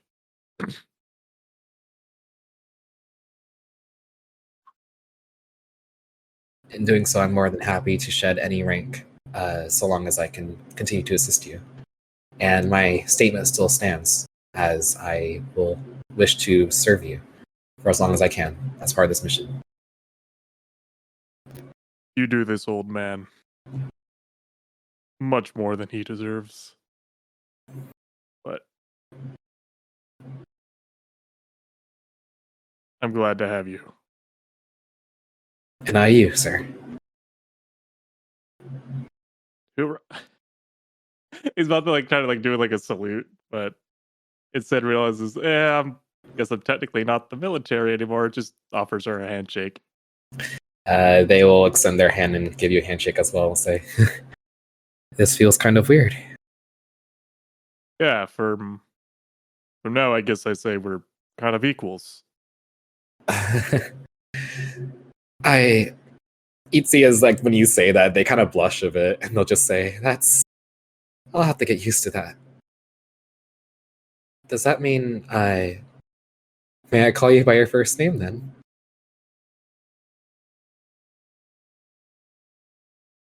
Permission granted. What the fuck? It is an honor to stand alongside you as an equal, Roland. And you too, Che.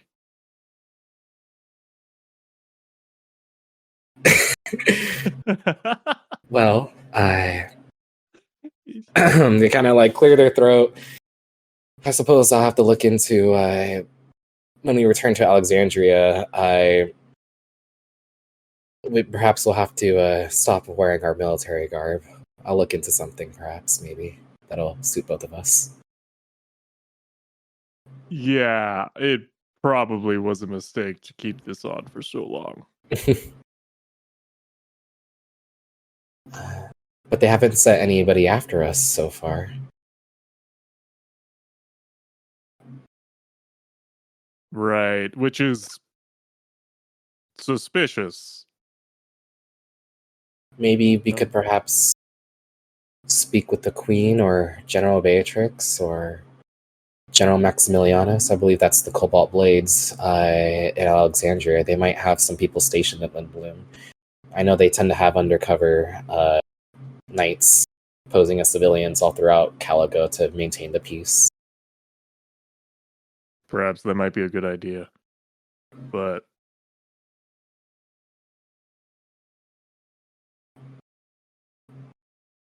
I mean, I should bring this up in the next team meeting. Absolutely. I agree, sir. Sorry. I agree. It's okay. It's an old habit. Yeah. I'm gonna have to get used to that.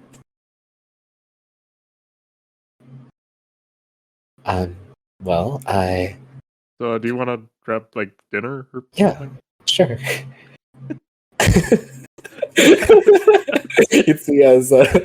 They're just very coy and very shy, but I very much regain their composure, and you two will grab dinner for that evening, whichever that evening would be during your days of travel. And this relationship keeps getting weirder. It does. Whoa, okay. Milestone unlocked. Great. We will say with that, as you all are traveling towards Alexandria finally, eventually, throughout the 5 days, before I fully move on, anything else? This is your last chance before we arrive at the city. Anything else you guys want to do or play out during travel? Kind of at the end of it, I suppose Max will give that gift to Taeyong. Awesome. So I would say, during your last day, you're about to descend into Alexandria. You're just, you created the gift. Go ahead and describe everything as you approach Taeyong. Kind of, he's got it in a very, kind of boring looking, box kind of thing. It was very short notice. as he kind of walks to Taeyong's room and just knocks. And so after Cloud got his memories back. Oh, sorry. Yeah, it's open. Hi, Uncle Maxie. Hello. And he will open up the door. I have come to bring a gift for you, Taeyong. Oh, really? What's the occasion? My birthday's not so like next month. Well, perhaps an early birthday present, but for you and Vivi to ensure Vivi's safety. Oh, well, how thoughtful. What is it? Well, and he will very arms fully like erect forward, just like hold the box out. And then he'll I'm not assuming anything of it because you're his teammate and friend, and so he'd just be like, yeah, sure, and then walk up and like take it. Can I open it? Of course. And it's really easy to open up, and it's this kind of very like normal looking like metal bracer. Probably has some very like scaled design into it. It's very not rushed, but definitely not like super fine work. Mostly it seems very practical and very sturdy. And inside of it has a kind of red gem around it. And he goes, I've been calling it the bracer of fatherly protection. It's a fatherly protection. What brought this about? Well, I know having a child in such a situation is not ideal. However, everyone should pitch in to ensure the safety of Vivi should something go awry. And this bracelet, though it does take materials and technology the snakes used, perhaps we can make this technology actually good for something. So I have made this corresponding, and he will pull out like another like device that he's made that mirrors like to Vivi, like a little like metal brooch that has like a smaller gem on it, so that they can be recalled within to the gem, and they should be relatively immune to all harm, and it would be a lot more convenient than a bag of holding. He like looks at the thing to you, down to Vivi, and he's like right hand up to his chest. He looks back up at you. He's like, "Wow, I'm kind of flabbergasted. This kind of came out of nowhere. I mean, it makes sense, but it's no problem." And also, and then he pulls a gun off of his face. Okay. Gives the gun to Vivi. Yeah. Here, for your own protection. So, hold on, be right back. No worries. It is not actually a firearm, but a catalyst for spells. Persona. Let's go away. It's Orpheus. Okay, sorry. I'm back. Iraga. Yeah. No. Go ahead. But you're welcome. And then Max goes to leave. Wait, hold on. We haven't really had time to chat. I kind of tuck it out from doing interviews, but hope to get one on you soon. If you were willing, you seemed kind of evasive last time you were in the room and interviewed to that. I am not fond for keeping records of myself. But for you, Taeyong, I suppose I do not mind. You're really putting it on me, huh? You know, I haven't really done anything much for you, so this is kind of coming out of left field, but I appreciate it. Well, when a goddess tells you to be more accepting to your friends, I think you take that in stride. So long as it... Well, there's less orders and more suggestions, but if it's really what you feel, then I'll accept this with my heart. I do not take it as an order, but it's a suggestion that, well, I've seen you all fight to protect me from whatever those gestures were going to do, so I might as well put some faith in you. Well, of course. You've got my back and I've got yours. We're gonna go down like legends. Gives like a half-hearted smile. Perhaps I would just be fine with going down memorable. Well, you shoot for the stars, you hit the moon or something. You'll be remembered. If not by the masses, then at least by me and us. Not as a warrior of light, modern warrior of light, whatever nonsense, not nonsense, it's actually really cool, but as a friend. And like I've said to Feth, so long as we remember you, you'll never be forgotten. You'll never die. And he extends like a fist bump. And Max will as well fist bump. And then do the twinkly fingers. Yeah, like, yeah. The explosion. You're supposed to do it anyways, but like glad to see you reciprocated. Amazing, absolutely. And you guys share that moment, and you are able to test the bracer. It does not cost any attunement slots or anything, but the bracer fatherly protection with gems procured by Minty, thankfully, and then worked on by Atropos and Max. Basically, as a free action, you can just will Vivi to basically return inside your bracer like a Pokeball, and then summon Vivi out whenever you'd like. And when they're inside, they are perfectly fine and safe and kept in a stasis. So it's almost like they're taking a nap, essentially, each time they're in the bracer. Also, your muscles are very nice looking. Blushes. Thanks. You too. And your husband, wife, them. You're good. Yes. You really caught it. No. I mean, yeah, you've got to look her, but you've really got to keep her there. I know. Putting a hand against his chest. I have been very well blessed, Tia. And with that, as you set off, anything else from the party before we descend into Alexandria? If not, for brevity, we will say that you finally return to the Queendom of Alexandria as you make it back here and descend near where the castle is. As you're aboard the Highwind, there was already contact sent to the castle as you were greeted at the air dock by none other than Queen Saphira and Dr. Tot and some familiar faces such as Lady Zarasos and even General Beatrix is in attendance as well, as they all sort of greet you as you arrive. I'm assuming, and for brevity's sake, that one of you, probably Captain Whitefong, perhaps greets the royal entourage to immediately introduce the newer members of the party, Perry and Rianne, and then provide a status update.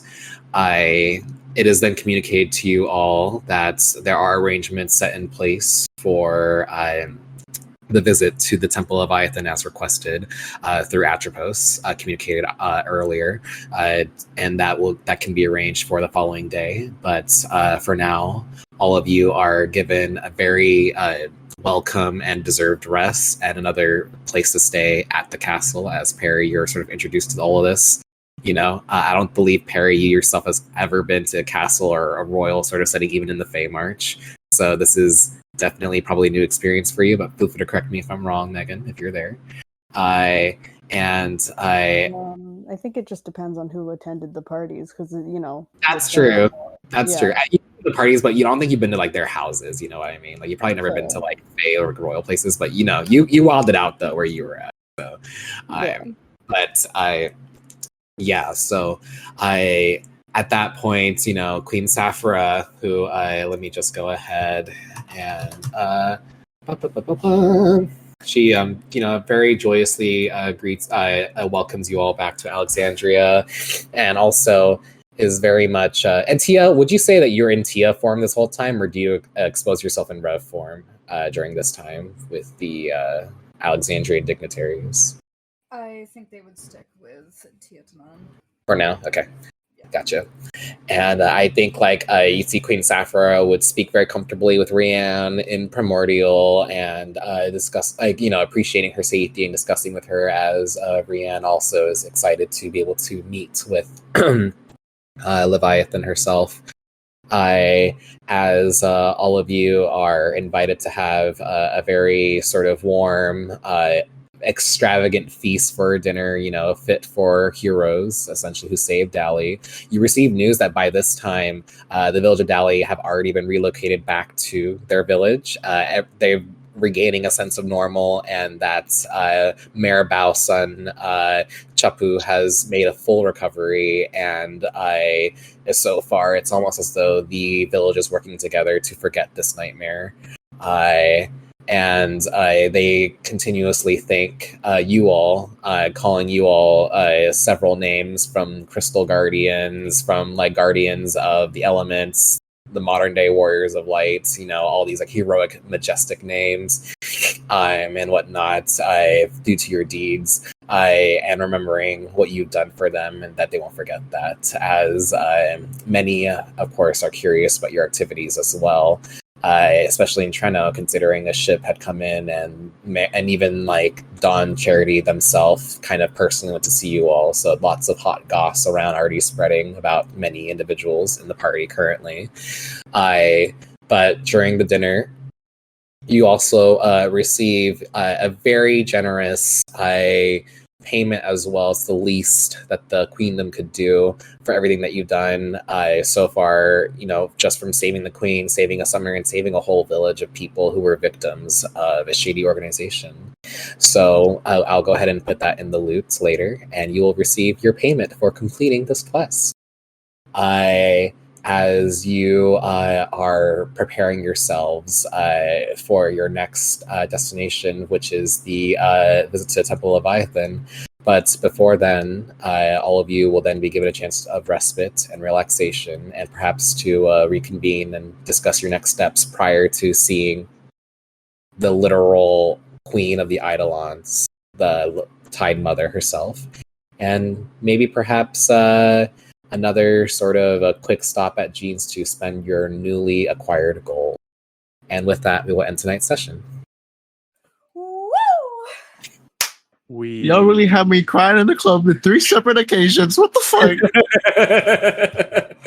Thank you so much, Leo, for joining the campaign for a short while, and shout out to Azalea as well. They knew that this would be the last session we were going to play last week. That was going to be the farewell session, but we did skip. But I decided to make the decision to still move forward with them leaving at this session, just because it would be hard to kind of delay their leaving storyline-wise. So I really appreciate Leo and Azalea for rolling with the punches. And Azalea also, I've spoken with them, and they send their regards. He said how much he's really enjoyed playing with the campaign and playing as Carter for everyone.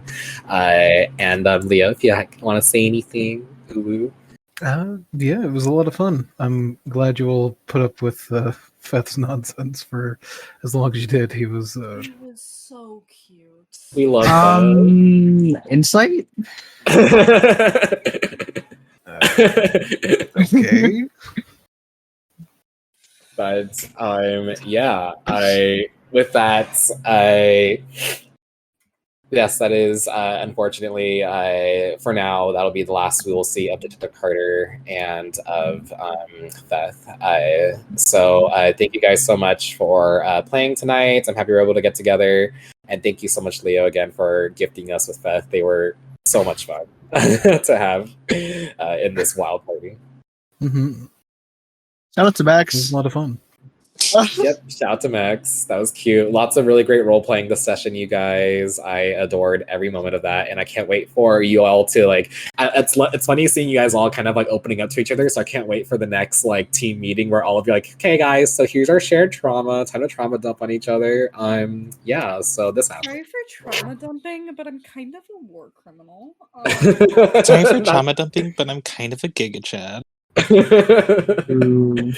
But yeah, we'll pick up next session with a bit of some city time.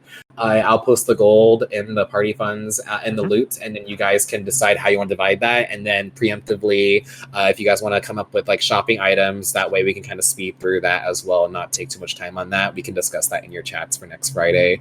That way, we don't have to role play through it all since you guys already got an opportunity to meet Jean. So except for you, Megan. So if you want to have an opportunity, we'll do a little bit of role play there for Perry's first time at Jean's Keen Emporium. But yeah, I think this is the time where I will also formally announce that Megan, in fact, as Perry, is permanently joining the lineup. So yes, they are a fixed cast member. Okay, Theo, you will get to see more of Jean's bobbies. Look, We'll have a Jean moment. It's gonna happen. This is gonna be Jean round 2 for Taeyong, baby. Let's go. Yeah, we got to see those baubles. Yeah, so we'll see Jean again. Don't worry, next session. But yeah, definitely get your shopping lists out, and it's a lot of gold this time. So Hopefully it pays off my debt for the damn shield. yeah, you still have a debt for that, don't you, Mister? But yeah, with that, we'll end tonight's session. I will go ahead and stop Dodie here. Any questions before I finish the recording? Any clarification? Oh, I need a real quick clarification on something that actually happened. Great DM. Sorry.